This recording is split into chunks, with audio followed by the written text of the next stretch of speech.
ಆತ್ಮೀಯರೇ ನಮಸ್ಕಾರ. ನಾವು ಶೈಕ್ಷಣಿಕ ಮನೋವಿಜ್ಞಾನ ವಿಷಯಕ್ಕೆ ಸಂಬಂಧಿಸಿದ 2ನೇ ಅಧ್ಯಾಯ ಬೆಳವಣಿಗೆ ಮತ್ತು ವಿಕಾಸದ ಕುರಿತು ಅಭ್ಯಾಸ ಮಾಡ್ತಾ ಇದ್ದೀವಿ. ಈಗಾಗಲೇ ನಾವು ಕಳೆದ ಅವಧಿಗಳಲ್ಲಿ ಪ್ರಮುಖ ಪರಿಕಲ್ಪನೆಗಳ ಅರ್ಥವನ್ನು ನೋಡ್ಕೊಂಡಿದ್ದೀವಿ. ವಿಕಾಸದ ಸಾರ್ವತ್ರಿಕ ತತ್ವಗಳನ್ನ ಅಭ್ಯಾಸ ಮಾಡಿದೀವಿ. ಆಮೇಲೆ ವಿಕಾಸದ ಮೇಲೆ ಪ್ರಭಾವ ಬೀರುವ ಕಾರಕಗಳು, ಇದರಲ್ಲಿ 2 ಪ್ರಕಾರದವ. ಅವು ಎರಡನ್ನೂ ಕೂಡ ಅಭ್ಯಾಸ ಮಾಡಿದೀವಿ. ಒಂದು ಆನುವಂಶಿಕತೆಯ ಪ್ರಭಾವ, ಇನ್ನೊಂದು ಪರಿಸರದ ಪ್ರಭಾವ. ಇವಾಗ ನಾವು ವಿಕಾಸದ ಹಂತಗಳು ಮತ್ತು ಪ್ರಮುಖ ಲಕ್ಷಣಗಳು, ಇದೊಂದು ಇಂಪಾರ್ಟೆಂಟ್ ಭಾಗ ಅದ ಈ ಅಧ್ಯಾಯದು. ಸೊ ಇದರ ಕುರಿತು ಅಭ್ಯಾಸ ಮಾಡೋಣ. ಸೊ ಈ 4ನೇ ಅಂಶಕ್ಕೆ ಸಂಬಂಧಪಟ್ಟಂತೆ ನಾವು ವಿಕಾಸದ ಹಂತಗಳು ಮತ್ತು ಪ್ರಮುಖ ಲಕ್ಷಣಗಳಲ್ಲಿ ಇವತ್ತಿನ ಅವಧಿಯಲ್ಲಿ ನಾವು ಇದರ ಪೀಠಿಕೆ ಕುರಿತು ಅಭ್ಯಾಸ ಮಾಡೋಣ, ವಿಕಾಸದ ಹಂತಗಳ ಕುರಿತು ಅಭ್ಯಾಸ ಮಾಡೋಣ. ಯಾಕಂದ್ರೆ ವ್ಯಕ್ತಿಯ ಜೀವನದ ವಿಕಾಸದ ಹಂತಗಳು ಏನದವಲ್ಲ, ಇದನ್ನ ಮನೋವಿಜ್ಞಾನಿಗಳು ಬೇರೆ ಬೇರೆ ರೀತಿಯಾಗಿ ಹೇಳಿದ್ದಾರೆ. ಸೊ ನಾವು ಇಲ್ಲಿ ಎಲಿಜಬೆತ್ ಹರ್ಲಾಕ್ ಅವ್ರ ಪ್ರಕಾರ ಯಾವ ಹಂತಗಳದಾವ ಮತ್ತು ಅರ್ನೆಸ್ಟ್ ಜೋನ್ಸ್ ಅವ್ರ ಪ್ರಕಾರ ಯಾವ ಹಂತಗಳದಾವ ಅನ್ನೋದನ್ನ ನಾವು ನೋಡೋಣ. ಆಮೇಲೆ ಆ ಹಂತಗಳಲ್ಲಿ ಯಾವ್ಯಾವ ಆಯಾಮಗಳಲ್ಲಿ ವ್ಯಕ್ತಿ ವಿಕಾಸ ಹೊಂದುತ್ತಾನೆ ಅನ್ನೋದು ನೋಡೋಣ. ಸೊ ಮೊದಲನೇದಾಗಿ ದೈಹಿಕ ವಿಕಾಸ, ಜ್ಞಾನಾತ್ಮಕ ವಿಕಾಸ, ಸಾಮಾಜಿಕ ವಿಕಾಸ, ಸಂವೇಗಾತ್ಮಕ ವಿಕಾಸ ಮತ್ತು ನೈತಿಕ ವಿಕಾಸ.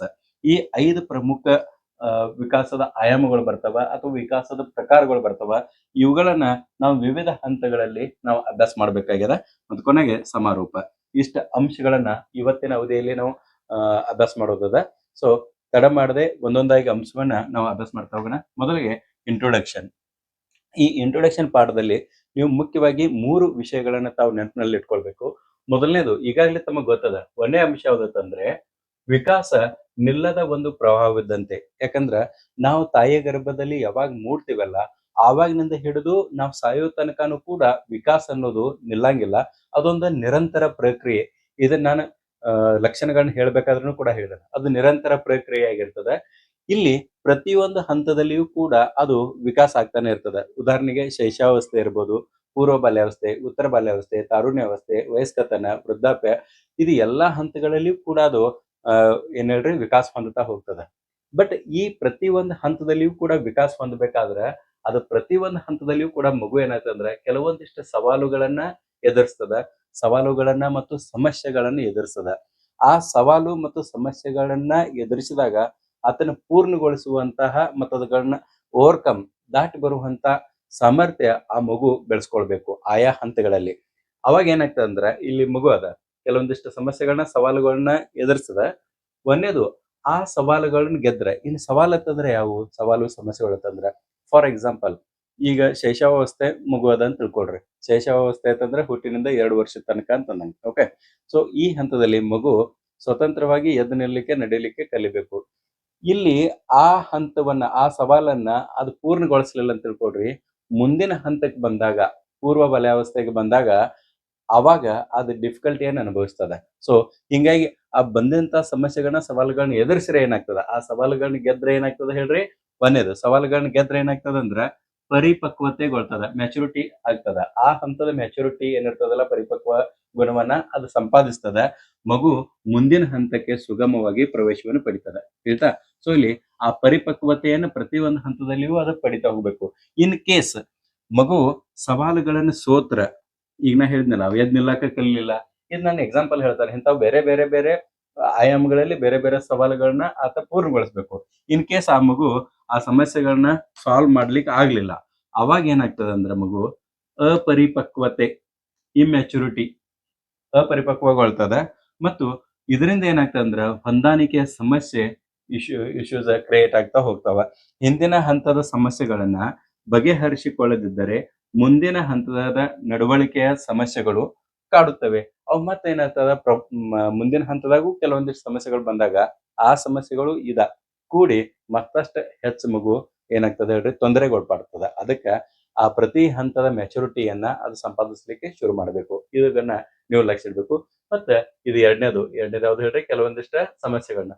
ಮೂರನೇದೇನಂದ್ರ ಪ್ರತಿಯೊಬ್ಬರ ವಿಕಾಸದ ವೇಗ ಬೇರೆ ಬೇರೆ ಆಗಿರ್ತದ. 2 ವರ್ಷದ ಮಗು ಏನ್ ಕಲಿಬೇಕು ಅನ್ನೋದು ಒಂದು ಇದು ಮೆಚುರಿಟಿಯ ಒಂದು ಇದದಲ್ಲ ನಿಯಮ. ಅದನ್ನ ಬಿಟ್ಟು ಕೂಡ ಕೆಲವೊಂದಿಷ್ಟ ವೇಗವನ್ನ, ಕೆಲವೊಂದಿಷ್ಟು ಮಕ್ಕಳು ಬೇಗನೆ 12 ತಿಂಗಳು ಆಗೋದಕ್ಕಂದ್ರ ಅದು ಮೊದಲನೇ ಶಬ್ದಗಳನ್ನ ಉಚ್ಚಾರಿಸೋದ, ಕೆಲವೊಂದ್ ಮಕ್ಳು ಮಾತಾಡಕ ಕಲ್ತ್ ಬಿಡ್ತಾವ್, ಕೆಲವೊಂದ್ ಮಕ್ಳು ಓಡಾಡಕ ಕಲಿತಾವ್. ಅದು ಕೆಲವೊಂದಿಷ್ಟು ವೇಗ ಫಾಸ್ಟ್ ಆದ್ರೆ ಕೆಲವೊಂದ್ ಮಕ್ಕಳಲ್ಲಿ, ಇನ್ನೊಂದಿಷ್ಟು ಕೆಲವು ಮಕ್ಕಳಲ್ಲಿ ವೇಗ ನಿಧಾನಗತಿಯಲ್ಲಿ ಇರ್ಬೋದು, ಮಂದಗತಿಯಲ್ಲಿ ಇರ್ಬೋದು. ಹಿಂಗ ವಿಕಾಸದ ವೇಗ ಪ್ರತಿಯೊಬ್ಬ ವ್ಯಕ್ತಿಯಲ್ಲಿ ಬೇರೆ ಬೇರೆ ರೀತಿಯಾಗಿರ್ತದೆ ಅನ್ನೋದು ನೆನ್ಪಿಟ್ಕೊಳ್ಬೇಕು. ಸೊ 3 ಅಂಶಗಳು. ಒಂದು, ಇದನ್ನೆಲ್ಲದ ಪ್ರಕ್ರಿಯೆ ಪ್ರತಿ ಹಂತದಾಗ ಸವಾಲುಗಳನ್ನ ಎದುರಿಸದ ಮತ್ತು ಪ್ರತಿಯೊಬ್ಬರ ವಿಕಾಸದ ವೇಗ ಬೇರೆ ಬೇರೆ ಆಗಿರ್ತದೆ ಅನ್ನೋದು ತಾವು ನೆನಪಿನಲ್ಲಿ ಇಟ್ಕೊಳ್ಬೇಕು. ಮುಂದುವರೆದು ಇದಕ್ಕೆ ಸಂಬಂಧಿಸಿದ ಇನ್ನೊಂದಿಷ್ಟು ಅಂಶಗಳು ನೋಡ್ರಿ. 2ನೇದು ಅಂಶ ಯಾವ್ದಂದ್ರೆ ವಿಕಾಸದ ಹಂತಗಳು. ಪೀಠಿಕೆ ಅಭ್ಯಾಸ ಮಾಡಿದ್ವು. ಇನ್ನು 2ನೇದು ವಿಕಾಸದ ಹಂತಗಳು. ನಾ ಈಗಾಗಲೇ ನಿಮಗೆ ಹೇಳ್ದಂಗ ಎಲಿಜಬೆತ್ ಹರ್ಲಾಕ್ ಅವರು ಒಬ್ಬರು ಮನೋವಿಜ್ಞಾನಿ. ಇವರು ಮಗುವಿನ ಅಥವಾ ವ್ಯಕ್ತಿಯ ವಿಕಾಸದ ಹಂತಗಳನ್ನ 10 ಹಂತಗಳಲ್ಲಿ ಸೂಚಿಸಿದ್ದಾರೆ. ಇದು ಮೊದಲನೇ ವ್ಯಕ್ತಿ. ಒಂದೇದು ಒಂದು ಬರ್ಕೊಡ್ರಿ. ಒಂದೇದು ಎಲಿಜಬೆತ್ ಬಿ ಹರ್ಲಾಕ್ ಅವ್ರ ಪ್ರಕಾರ ಇವ್ರ ಏನ್ ಹೇಳ್ತಾರಂದ್ರ, ಮೊದಲನೇ ಹಂತ ಇವ್ರ ಏನ್ ಕರಿತಾರಂದ್ರ ಪ್ರಸವ ಪೂರ್ವ ಹಂತ ಅಂತ ಹೇಳಿ ಕರಿತಾರ. ಪ್ರೀ ನೆಟಲ್ ಅಂತ ಹೇಳಿ ಇದಕ್ಕೆ ಇಂಗ್ಲಿಷ್ನಾಗ ಕರಿತಾರ. ಪ್ರಸವ ಪೂರ್ವ ಹಂತವನ್ನ ಇವರು ಗರ್ಭಧಾರಣೆಯಿಂದ ಹಿಡಿದು ಜನನದವರೆಗೆ ಸುಮಾರು 280 ದಿನಗಳೇನಿದಾವಲ್ಲ, ಈ ಕಾಲಾವಧಿಯನ್ನ ಅವರ ಪ್ರಸವ ಪೂರ್ವ ಅಂತ ಹೇಳಿ ಕರೆದ್ರು. ಮೊದಲನೇ ಹಂತ ಪ್ರಸವ ಪೂರ್ವ. ಇನ್ನ 2ನೇ ಹಂತವನ್ನ ಇವರು ಏನಂತ ಕರೆದ್ರಂದ್ರೆ ಶೈಶವಾವಸ್ಥೆ, ಇನ್ಫಾನ್ಸಿ ಸ್ಟೇಜ್ ಅಂತ ಹೇಳಿ ಕರೆದ್ರು. ಶೈಶವ ಇದು ಜನನ ಆದ ಕೂಡಲೇ, ಜನನ ತನಕ ಐತಿ. ಜನನ ಆದ ಕೂಡಲೇ ಕೇವಲ 2 ವಾರ ತನಕ ಇವ್ರು ಇನ್ಫಾನ್ಸಿ ಸ್ಟೇಜ್ ಐತಿ ಅಂತ ಹೇಳ್ತಾರೆ. ಯಾರು ಹರ್ಲಾಕ್ ಅವರು, ಗೊತ್ತಾ? ಸೊ 2 ವಾರ ತಂದ್ರೆ ಓನ್ಲಿ 14 ಡೇಸ್ ಅಂತಂದಂಗೆ ಅಷ್ಟ ಅವ್ರು ಹೇಳ್ತಾರ. ಇದಾದ ಕೂಡಲೇ 3ನೇ ಹಂತ ಇವ್ರು ಯಾವ್ದು ಗುರುತಿಸ್ತಾರತ್ತಂದ್ರ ಹಸುಳೆತನ, ಬೇಬಿ ಹುಡ್ ಅಂತ ಹೇಳಿ. 2ನೇ ವಾರದಿಂದ, ಇಲ್ಲಿ 2ನೇ ವಾರಕ್ಕಂದ್ರ ಶೈಶವ ಮುಗಿತದ. 2ನೇ ವಾರದಿಂದ 2 ವರ್ಷದ ಅವಧಿ ಏನದಲ್ಲ, ಇದಕ್ಕ ಅವ್ರ ಏನ್ ಕರೆದ್ರು ಹೇಳ್ರಿ, ಹಸುಳೆತನ ಅಂತ ಹೇಳಿ ಕರೆದ್ರು. ಇನ್ನು 4ನೇ ಹಂತ ಅವರ ಪೂರ್ವ ಬಾಲ್ಯ ಅಂತ ಹೇಳಿ ಕರೆದ್ರು, ಅರ್ಲಿ ಚೈಲ್ಡ್ಹುಡ್ ಅಂತ. 2ನೇ ವರ್ಷದಿಂದ 6ನೇ ವರ್ಷದ ತನಕ ಈ ಅವಧಿ ಏನದಲ್ಲ. ಇಲ್ಲಿ ಪ್ರತಿಯೊಂದು ಹಂತದಾಗ ಒಂದೊಂದೊಂದೊಂದು ಸಿಂಬಲ್ ಅದಾವು, ಇದನ್ನ ತಾವು ಗಮನಿಸ್ಬೇಕು. ಇಲ್ಲಿ ನೋಡ್ರ, ಪ್ರಸವ ಪೂರ್ವ ಇದು ತಾಯಿಯ ಗರ್ಭದಲ್ಲಿ ಇರುವಂತ ಚಿತ್ರ ಅದ. ಆಮೇಲೆ ಶೈಶವ ಅಂತಂದ್ರೆ ಈಗ ತಾನೇ ಹುಟ್ಟದಂತ ಮಗು, 2 ವಾರ ಅಗದಿ ಹೊದಿಕೆ ಹಾಕಿ ಮಲ್ಸಿಬಿಟ್ಟಿದ್ದಾರೆ 2ನೇ ಹಂತದಾಗ. 3ನೇ ಹಂತ ಹಸುಳೆತನ, 2 ವರ್ಷ ತನಕ ಒಳಗಂದ್ರ ಅದು ಅಂಬೆಗಾಲ್ ಇಡೋದನ್ನ ಕಲಿತದ, ನಡೆಯೋದನ್ನ ಕಲಿತದ, ಆ ಚಿತ್ರ ಅದ. ಆಮೇಲೆ ಪೂರ್ವ ಬಾಲ್ಯ, ಅರ್ಲಿ ಚೈಲ್ಡ್ಹುಡ್, 2ರಿಂದ 6 ವರ್ಷದಾಗ ಅದ ಆಟಿಕೆಗಳ ಜೊತೆಗೆ ಆಟ ಆಡೋದನ್ನ ಕಲಿತದ. ಆಮೇಲೆ ಪರಿಸರದ ಪ್ರಭಾವಕ್ಕೂ ಬರ್ತದ ಅದ. ಓಕೆ. ಇನ್ನ ಇದಾದ ಕೂಡಲೇ ಉತ್ತರ ಬಾಲ್ಯ, 5ನೇ ಹಂತವನ್ನ ಅವ್ರು ಉತ್ತರ ಬಾಲ್ಯ ಅಂತ ಹೇಳಿದಾರ. ಲೇಟರ್ ಚೈಲ್ಡ್ಹುಡ್ ಅಂತ ಹೇಳಿ ಕರಿತೀವಿ. 6ರಿಂದ 12ನೇ ವರ್ಷ ತನಕ ಇಲ್ಲಿ ಮಗು ಶಾಲೆಗೆ ಹೋಗುವಂತದ ಸಾಮರ್ಥ್ಯವನ್ನು ಬೆಳೆಸ್ಕೊಳ್ತದ.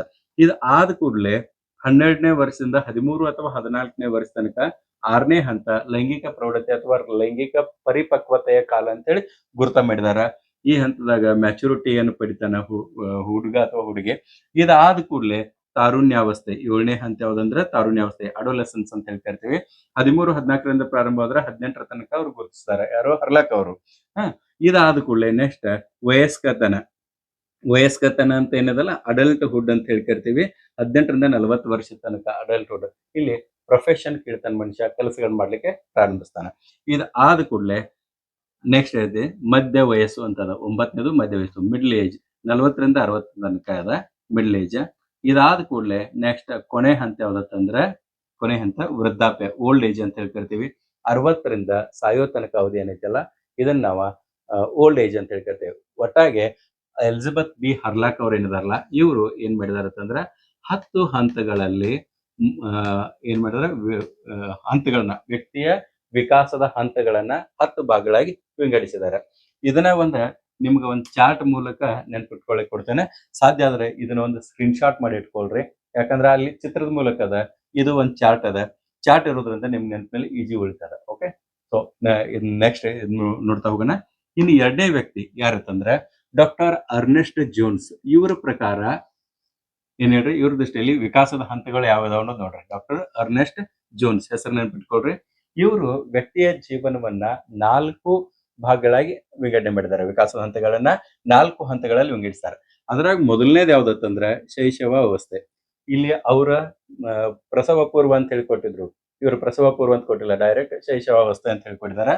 ಇದು ಇನ್ಫಾನ್ಸಿ ಸ್ಟೇಜ್. ಜನನದಿಂದ 2 ವರ್ಷದ ಅವಧಿ, ಡೈರೆಕ್ಟ್ ಜನನದಿಂದ 2 ವರ್ಷ ಅವಧಿ ಏನದಲ್ಲ, ಇದನ್ನ ಇವರು ಹೇಳ್ತಾರೆ. ಯಾರು?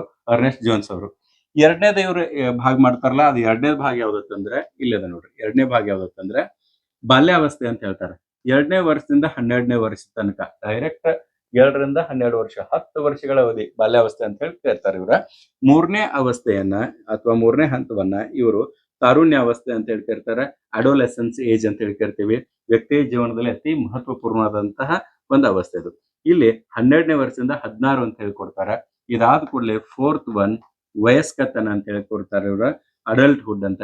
18 ವರ್ಷದಿಂದ ಮರಣ ತನಕ ಅಡಲ್ಟ್ಹುಡ್ ಅದೆಲ್ಲಾನು ಕೂಡ ಇವ್ರು ಕೇವಲ 4 ಭಾಗಗಳಾಗಿ ಮಾಡಿದ್ದಾರೆ.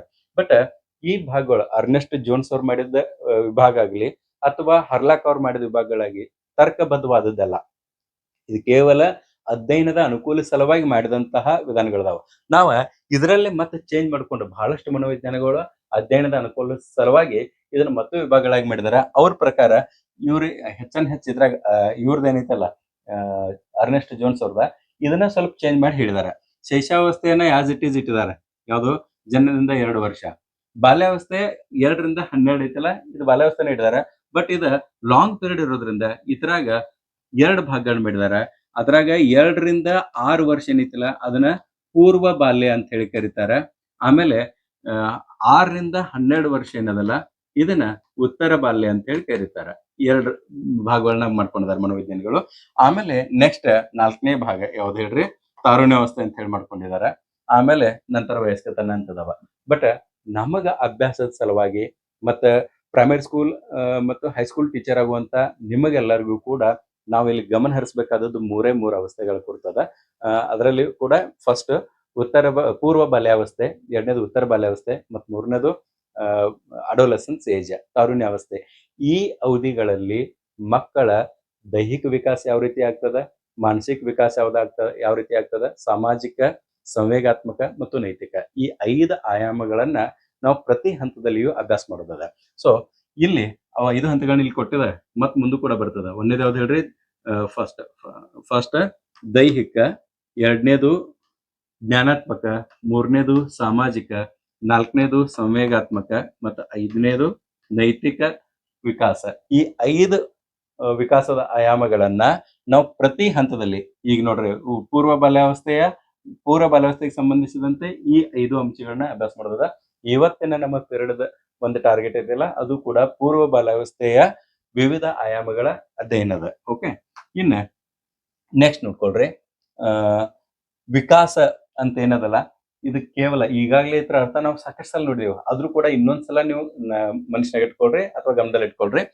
ವಿಕಾಸ ಕೇವಲ ದೈಹಿಕವಲ್ಲ, ಅದು ಜ್ಞಾನಾತ್ಮಕವಾಗಿರ್ತದೆ, ಸಾಮಾಜಿಕವಾಗಿರ್ತದೆ ಮತ್ತು ಭಾವನಾತ್ಮಕ ಅಂತಂದ್ರೆ ಸಂವೇಗಾತ್ಮಕ ಅಂತಂದಂಗೆ. ಓಕೆ, ಆಮೇಲೆ ಇನ್ನೊಂದು ಬರ್ತದೆ ಭಾವನಾತ್ಮಕ ಮತ್ತು ನೈತಿಕ ಪ್ರಕ್ರಿಯೆ ಆಗಿದೆ. ಇಲ್ಲಿ ನೈತಿಕ ಅನ್ನೋದು ಬರ್ದಿಲ್ಲ, ಇಲ್ಲಿ ನಾನು ಬರಿತಾನೆ ನೋಡ್ರಿ, ನೈತಿಕ ಪ್ರಕ್ರಿಯೆ ಆಗ್ಯದ. ವಿಕಾಸ ಅಂದ ಕೂಡಲೇ ಕೇವಲ ದೈಹಿಕ ಅಂತ ಹೇಳಿ ಗಮನದಾಗ ಬರಬಾರ್ದು. ಡೆವಲಪ್ ಆಕೆಲ್ಲ ಮನುಷ್ಯ ಅಂತ ಕೇಳಿದ್ರೆ ಎತ್ತರ ಮತ್ತು ತೂಕದಲ್ಲಿ ಅಷ್ಟೇ ಆಗಂಗಿಲ್ಲ. ಈ ಎಲ್ಲಾ ಆಯಾಮಗಳಲ್ಲಿ ಆತ ಬೆಳವಣಿಗೆ ಹೊಂದುತ್ತಿರ್ತಾನೆ ಅಥವಾ ವಿಕಾಸ ಹೊಂದುತ್ತಿರ್ತಾನೆ. ಇವತ್ತಿನ ಅವಧಿ ಒಳಗೆ ಅಂದ್ರೆ ಇವತ್ತಿನ ಅವಧಿ ಅನ್ನೋಕ್ಕಿಂತ ನಿಮಗೆ ಇಂಪಾರ್ಟೆಂಟ್ ಏನೈತೆ ಅಂದ್ರೆ ಇದ್ರಾಗ ಪೂರ್ವ ಬಾಲ್ಯ ಅರ್ಲಿ ಚೈಲ್ಡ್ಹುಡ್ ಅದ, ಉತ್ತರ ಬಾಲ್ಯ ಲೇಟರ್ ಚೈಲ್ಡ್ಹುಡ್. ಇವು 2, ಇದು 1, ಇದು 2 ಮತ್ತು 3ನೇದು ಒಂದದ ಯಾವ್ದಂದ್ರೆ ತಾರುಣ್ಯಾವಸ್ಥೆ. ಈ 3 ಅಂಶಗಳನ್ನ ನಾವು ಅಭ್ಯಾಸ ಮಾಡೋದದ. ಆಯ್ತಾ, ಇವತ್ತಿನ ಅವಧಿದಾಗ ನಾವು ಆರಿಸ್ಕೊಂಡಿದ್ದ ಯಾವುದು 1ನೇದು ಪೂರ್ವ ಬಾಲ್ಯ ಏನೈತಿಲ್ಲ, ಪೂರ್ವ ಬಾಲ್ಯದ ಕುರಿತ ನಾವು ಅಭ್ಯಾಸ ಮಾಡೋರ್ದೀವಿ. ಅದ್ರಾಗೂ ವಿಶೇಷವಾಗಿ ಪೂರ್ವ ಬಾಲ್ಯಕ್ಕೆ ಸಂಬಂಧಪಟ್ಟಂತೆ ಯಾವ್ಯಾವ ಅಂಶಗಳನ್ನ ಅಭ್ಯಾಸ ಮಾಡೋರ್ದೀವಿ ಅನ್ನೋದನ್ನ ನಾನು ನಿಮಗೆ ಹೇಳ್ತಾ ಹೋಗ್ತೇನೆ ನೋಡ್ರಿ. ಇವಾಗ ಇನ್ನು ವಿಕಾಸದ ಆಯಾಮಗಳು ಅಥವಾ ವಿಕಾಸದ ಪ್ರಕಾರಗಳು. ಪೂರ್ವ ಬಾಲ್ಯಕ್ಕೆ ಸಂಬಂಧಿಸಿದಂತೆ ಇಲ್ಲಿ ಹೆಡ್ಡಿಂಗ್ ಬರ್ತೇನೆ ನೋಡ್ರಿ ನಾನು ನಿಮ್ಗೆ. ಪೂರ್ವ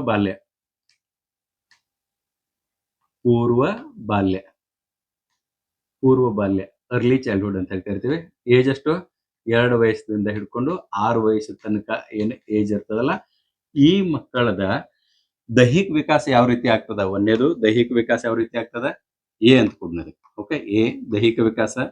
ಆಮೇಲೆ ಇಲ್ಲೇ ಮ್ಯಾಗ ಬರಿದ ನೋಡ್ರಿ, ಬಿ ಜ್ಞಾನಾತ್ಮಕ ವಿಕಾಸಕ್ಕೆ ಪುಸ್ತಕದಲ್ಲಿ ಬೇರೆ ಬೇರೆ ರೀತಿ ಕೊಟ್ಟಿರ್ತಾರೆ. ಜ್ಞಾನಾತ್ಮಕ ವಿಕಾಸ ಅಂತ ಕೊಡ್ಬೋದು, ಮಾನಸಿಕ ವಿಕಾಸ ಅಂತ ಹೇಳಿ ಕೊಡ್ಬೋದು. ನೀವು ಒಟ್ಟ ಗೊಂದಲ ಆಗಬಾರ್ದು. ಅಥವಾ ಬೌದ್ಧಿಕ ವಿಕಾಸ ಅಂತ ಹೇಳಿ ಕೂಡ ಕರೀತಾರೆ. ಸೊ 3 ಹೆಸರುಗಳನ್ನ ನೆನ್ಪಿಟ್ಕೊಡ್ರಿ ಇಲ್ಲಿ ಇದಕ್ಕೆ ಸಂಬಂಧಪಟ್ಟಂತೆ. ಇಲ್ಲಿ ಜ್ಞಾನಾತ್ಮಕ ಒಂದಾಯ್ತು, 2ನೇದು ಬೌದ್ಧಿಕ ಅಂತ ಹೇಳಿ ಕೊಡ್ತಾರೆ, ಬೌದ್ಧಿಕ. ಆಮೇಲೆ ಮಾನಸಿಕ ಅಂತ ಹೇಳಿನೂ ಕೂಡ ಕೊಡಬಹುದು. ನೀವು ಯಾವನ್ನೂ ಕೂಡ ಗೊಂದಲ ಆಗಬಾರ್ದು, ಇದನ್ನ ಇವಾಗ ನೆನ್ಪಿಟ್ಕೊಂಡ್ಬಿಟ್ರಿ, ಮಾನಸಿಕ ಅಂತ ಹೇಳಿ ಕೊಡ್ತಾರೆ. ಸೊ 2ನೇದು. 3ನೇದು ಸಾಮಾಜಿಕ ವಿಕಾಸ, ಸಿ. ಆಮೇಲೆ ಡಿ ಸಂವೇಗಾತ್ಮಕ ವಿಕಾಸ, ಡಿ ಸಂವೇಗಾತ್ಮಕ. ಇದಕ್ಕ ಭಾವನಾತ್ಮಕ ವಿಕಾಸ ಅಂತ ಕೂಡ ಕೆಲವೊಂದಿಷ್ಟು ಪುಸ್ತಕದಾಗ ಕೊಟ್ಟಿರ್ತಾರೆ. ಭಾವನಾತ್ಮಕ ಭಾವನಾತ್ಮಕ ವಿಕಾಸ. ಓಕೆ. ಆಮೇಲೆ ನೈತಿಕ ವಿಕಾಸ, ಮಾರಲ್ ಡೆವಲಪ್ಮೆಂಟ್ ಅಂತೇಳಿ. ಸೊ ಈ 5 ಪ್ರಕಾರ ಏನಿದಾವಲ್ಲ, ಈ 5 ಪ್ರಕಾರದ ನಾವು ಅಭ್ಯಾಸ ಮಾಡೋದದ ಯಾವ ಒಂದು ಅವಸ್ಥೆಗೆ ಸಂಬಂಧಪಟ್ಟಂತೆ ಹೇಳ್ರಿ, ಪೂರ್ವ ಬಾಲ್ಯಕ್ಕೆ ಸಂಬಂಧಿಸಿದಂತೆ.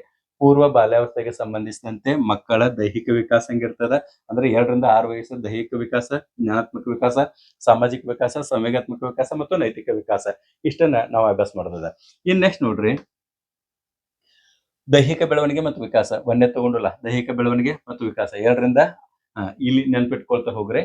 ಇಲ್ಲಿ ದೈಹಿಕ ವಿಕಾಸದ ಅವಧಿ ಎಷ್ಟು ಹೇಳ್ರಿ, ದೈಹಿಕಲ್ಲಿ ಪೂರ್ವ ಬಾಲ್ಯಾವಸ್ಥೆ ಅವಧಿ ಎಷ್ಟು, 2 ರಿಂದ 6 ವರ್ಷ. 2 ರಿಂದ 6 ವರ್ಷಗಳ ಅವಧಿ ಇರ್ತದ. ಇದಕ್ಕೆ ನಾವು ಪೂರ್ವ ಬಾಲ್ಯಾವಸ್ಥೆ ಅಂತ ಹೇಳಿ ಕರಿತೀವಿ. ಈ ಒಂದು ಪೂರ್ವ ಬಾಲ್ಯಾವಸ್ಥೆ 2 ಅವಸ್ಥೆಗಳ ನಡುವೆ ಬರ್ತದೆ. ಯಾವ್ದಂದ್ರೆ ಇನ್ಫ್ಯಾನ್ಸಿ ಸ್ಟೇಜ್ ಅಂತಂದ್ರೆ ಶೈಶವಾವಸ್ಥೆ ಮತ್ತು ಉತ್ತರ ಬಾಲ್ಯಾವಸ್ಥೆಯ ಮಧ್ಯದಲ್ಲಿ ಇರುವಂತ ಅವಸ್ಥೆಗೆ ನಾವು ಏನ್ ಕರಿತೇವೆ ಹೇಳ್ರಿ, ಪೂರ್ವ ಬಾಲ್ಯಾವಸ್ಥೆ ಅಂತ ಹೇಳಿ ಕರಿತೀವಿ. ಶೈಶವಾವಸ್ಥೆ ನಮಗ ಜನನದಿಂದ 0ದಿಂದ ಹಿಡ್ಕೊಂಡು 2 ವರ್ಷದ ತನಕ ಇರ್ತದ. ಮತ್ತಿದು 2 ರಿಂದ 6 ವರ್ಷದ ತನಕ ಇರ್ತದ. ಇದು 6 ರಿಂದ 12 ವರ್ಷದ ತನಕ ಇರ್ತದ, ಲೇಟರ್ ಚೈಲ್ಡ್ಹುಡ್. ಓಕೆ, ಇದು ತಮ್ಮ ಗಮನಕ್ಕೆ ಇರಬೇಕು. ಮತ್ತೆ ಈ ಹಂತದ ಮಕ್ಕಳು ಏನಿರ್ತಾವಲ್ಲ, 2 ರಿಂದ 6 ವರ್ಷದ ಹಂತದ ಮಕ್ಕಳ, ಈ ಹಂತದ ಮಕ್ಕಳಿಗೆ ಮಕ್ಕಳ ಒಂದು ಸ್ಥಿತಿಗೆ ನಾವು ಶಾಲಾ ಪೂರ್ವ ಹಂತ ಅಂತ ಹೇಳಿ ಕರಿತೀವಿ. ಶಾಲಾ ಪೂರ್ವ ಹಂತ ಅಂದ್ರೆ ಈ ಮಕ್ಕಳು 2 ರಿಂದ 6 ವರ್ಷದ ಮಕ್ಕಳು ಇನ್ನೂ ಶಾಲೆಗೆ ಹೋಗ್ತಿರಂಗಿಲ್ಲ. ಅವ್ರು ಏನ್ ಮಾಡ್ತಿರ್ತಾರೆ ಅಂದ್ರೆ ಮನೆ ಒಳಗೆ ಇರ್ತಾರೆ. ಪ್ರೀ ಸ್ಕೂಲ್ ಸ್ಟೇಜ್ ಅಂತ ಹೇಳಿ ಕರಿತೀವಿ. ಅವ್ರ ಮನೆ ಒಳಗೆ ಇರ್ತಾರೆ. ಶಾಲೆಗೆ ಹೋಗಲು ಮಗು ದೈಹಿಕ ಮತ್ತು ಮಾನಸಿಕವಾಗಿ ಸಂಪೂರ್ಣ ಸಿದ್ಧವಾಗಿಲ್ಲದ ಸಮಯ. ಅದಿನ್ನೂ ತಯಾರಾಗಿಲ್ಲ, ಮೆಂಟಲಿ ಮತ್ತು ಫಿಸಿಕಲಿ ರೆಡಿ ಆಗಿಲ್ಲ. ಅಂತ ಸ್ಟೇಜ್ ವನ್ನ ಶಾಲಾ ಪೂರ್ವ ಹಂತ ಅಂತ ಹೇಳಿ ಕರಿತೀವಿ. ಮಕ್ಕಳು ಈ ಹಂತದಲ್ಲಿ ಮನೆ ಒಳಗೆ ಇರ್ತಾರೆ, ತಂದೆ ತಾಯಿಗಳ ಜೊತೆಗೆ, ಆಮೇಲೆ ಅಜ್ಜ ಅಜ್ಜಿ ಜೊತೆಗೆ, ಆಮೇಲೆ ಮನೆಯ ಅಕ್ಕಪಕ್ಕದ ಮಕ್ಕಳ ಜೊತೆಗೆ ಆಟ ಆಡ್ಕೊಂತ ಇರ್ತಾರ ಅವ್ರು. ಗೊತ್ತಾಯ್ತಾ? ಆಮೇಲೆ ಇದು ಆಟದ ಮೂಲಕ ಕಲಿಯುವಂತ ಒಂದು ಹಂತ. ಮನೆಯೊಳಗೆ ಆಟ ಆಡ್ಕೋತ ಬೇರೆ ಬೇರೆ ಏನಾದ್ರೂ ಕಲಿತಾ ಇರ್ತದ ಅದ. ಗೊತ್ತಾಯ್ತಾ? ಇದನ್ನ ಈ ಹಂತದ ಮಕ್ಕಳ ಬೆಳವಣಿಗೆಯ ವೇಗ, 2ನೇ ಅಂಶ ನೋಡ್ರಿ, ಬೆಳವಣಿಗೆಯ ವೇಗ. ಒಂದೇದ್ ನೀವು ಶಾಲಾ ಪೂರ್ವ ಹಂತ ಅಂತ ಹೇಳ್ತಿರ್ತಾರೆ. ಈ ಶಾಲಾ ಪೂರ್ವ ಹಂತದ ಮ್ಯಾಗ ಒಂದು ಕ್ವಶನ್ ಕೂಡ ಕೇಳಿದಾರೆ. ಶಾಲಾ ಪೂರ್ವ ಹಂತ ಒಂದು ಯಾವ ಅವಸ್ಥೆಗೆ ಕೇಳ್ತಾರೆ, ಶೈಶವಾವಸ್ಥೆ, ಪೂರ್ವ ಬಾಲ್ಯಾವಸ್ಥೆ, ಉತ್ತರ ಬಾಲ್ಯಾವಸ್ಥೆ, ತರುಣಾವಸ್ಥೆ, ಈ ರೀತಿ ಪ್ರಶ್ನೆಗಳನ್ನ ಕೇಳ್ತಾರೆ. ಸೊ ಅದ್ ನೆನ್ಪಿಟ್ಕೊಳ್ರಿ. ಆಮೇಲೆ 2ನೇದು ಬೆಳವಣಿಗೆಯ ವೇಗ. ಈ ಹಂತದ ಮಕ್ಕಳ ಶೈಶವಾವಸ್ಥೆಯ ನಂತರ ಬೆಳವಣಿಗೆ ಏನಿರ್ತದಲ್ಲ, ಅತಿ ಶೀಘ್ರ ಇರ್ತದ. ಶೀಘ್ರಗತಿಯಲ್ಲಿ ಇರ್ತದ, ಇಮಿಡಿಯೇಟ್ ಅಲ್ಲ. ಇಲ್ಲಿ 2ನೇ ವಯಸ್ಸದಿಂದ 3ನೇ ವಯಸ್ಸು ತನಕ ಬೆಳವಣಿಗೆ ವೇಗ ಸ್ಪೀಡ್ ಇರ್ತದ. ಓಕೆ, ಶೀಘ್ರವಾಗಿರ್ತದ, ಸ್ಪೀಡ್ ಇರ್ತದ. ಆಮೇಲೆ 3 ನೆಕ್ಸ್ಟ್ 4, 5 ಮತ್ತು 6 ಈ ಹಂತಕ್ಕೆ ಹೋದ ಕೂಡಲೇ ಅದೇನಾಗ್ತದೆ ಹೇಳ್ರಿ, ನಿಧಾನಗತಿಯಲ್ಲಿ ಬೆಳವಣಿಗೆ ಆಗ್ಲಿಕ್ಕೆ ಶುರು ಆಗ್ತದ. ಗೊತ್ತಾಯ್ತಾ? ಮೊದಲನೇ 1 ವರ್ಷ ಅಷ್ಟೇ ಸ್ಪೀಡ್ ಇರ್ತದ, ಅದರ ನಂತರ ನಿಧಾನಗತಿ ಇರ್ತದ. 4ನೇ ವರ್ಷ, 5ನೇ ವರ್ಷ, 6ನೇ ವರ್ಷ ನಿಧಾನಗತಿಯ ಬೆಳವಣಿಗೆಯನ್ನು ಹೊಂದದ. ಮತ್ತೆ ಈ ಹಂತವನ್ನ ಇನ್ನೊಂದು ಹೆಸರಿನಿಂದನೂ ಕರೀತಾರೆ. ಅದ್ ಯಾವ್ದತ್ತಂದ್ರ ಕ್ರೋಢೀಕರಣದ ಹಂತ. ಕ್ರೋಢೀಕರಣದ ಹಂತ ಅಂತಂದ್ರ ಎಲ್ಲಾನು ಒಟ್ಟುಗೂಡಿಸೋದು ಅಂತಂದ. ಹಂಗಾದ್ರೆ ಈ ಹಂತದಾಗ ಮಕ್ಕಳು ಏನ್ ಒಟ್ಟುಗೂಡಿಸ್ತಾವ ಅನ್ನೋದ್ ನೋಡ್ರಿ. ಪರಿಸರದ ಅನುಭವಗಳನ್ನ ಮೆದುಳಿನಲ್ಲಿ ಒಟ್ಟುಗೂಡಿಸುವ ಕ್ರಿಯೆಯನ್ನ ಆರಂಭಿಸ್ತಾವ. ಪರಿಸರದಾಗ ಏನೇನು ವಸ್ತುಗಳನ್ನ ಎಲ್ಲ ನೋಡ್ತಾವಲ್ಲ, ಆ ವಸ್ತು ಏನಂತ ಹೇಳಿ ಪ್ರಶ್ನೆ ಮಾಡ್ತಾವ. ಪ್ರಶ್ನೆ ಮಾಡಿದ ಕೂಡಲೇ ಉತ್ತರ ಕೊಟ್ಟದ ಕೂಡಲೇ ಉತ್ತರವನ್ನ ನೆನಪಾಗಿಬಿಡ್ತಾವ. ಫಾರ್ ಎಕ್ಸಾಂಪಲ್, ಇದೇನಂತ ಹೇಳಿದಾಗ ಪೆನ್ ಅಂತ ಹೇಳಿದಾಗ, ಇದನ್ನ ನೋಡಿದಾಗ ನೆಕ್ಸ್ಟ್ ಟೈಮ್ ಪೆನ್ ಅನ್ನೋದು ಅದಕ್ಕೆ ನೆನಪು ಬರ್ತದ. ಆ ಪದ ಸಂಪತ್ತನ್ನ ಮೆದುಳಿನಲ್ಲಿ ಇಟ್ಕೊಟ್ಟು ಹೋಗ್ತದ. ಪರಿಸರದಾಗ ಇರುವಂತ ಪ್ರತಿ ಒಂದು ಅಂಶದ ಕುರಿತು ಕೂಡ ಅದ ಮೆದುಳಿನಾಗ ಒಟ್ಟುಗೂಡಿಸುವಂತ ಕೆಲಸವನ್ನ ಮಾಡ್ತದ. ಅದಕ್ಕ ಈ ಹಂತವನ್ನ ಕ್ರೋಢೀಕರಣದ ಹಂತ. ಯಾವ ಹಂತ? ಪೂರ್ವ ಬಾಲ್ಯಾವಸ್ಥೆಯನ್ನ ಕ್ರೋಢೀಕರಣದ ಹಂತ ಅಂತ ಹೇಳಿ ಕರೀತಾರ. ಶಾಲಾ ಪೂರ್ವ ಹಂತ ಅಂತ ಕೂಡ ಕರೀತಾರ. ಇದು ನಿಮ್ಗೆ ಗೊತ್ತಿರಲಿ. ಇನ್ನೊಂದು ಎಕ್ಸ್ಟ್ರಾ ನಿಮ್ಮ ಮಾಹಿತಿಗಾಗಿ ಹೇಳ್ತಾನೆ. ಜಗತ್ತಿನ ಬಹುತೇಕ ಅತ್ಯುತ್ತಮ ಶಿಕ್ಷಣ ವ್ಯವಸ್ಥೆಗಳಲ್ಲಿ ಔಪಚಾರಿಕ ಓದು ಅಂತ ಏನದಲ್ಲ, ಈ ಔಪಚಾರಿಕ ಓದು ಮತ್ತು ಬರಹ 7ನೇ ವರ್ಷದ ನಂತರ ಪ್ರಾರಂಭವಾಗ್ತದ.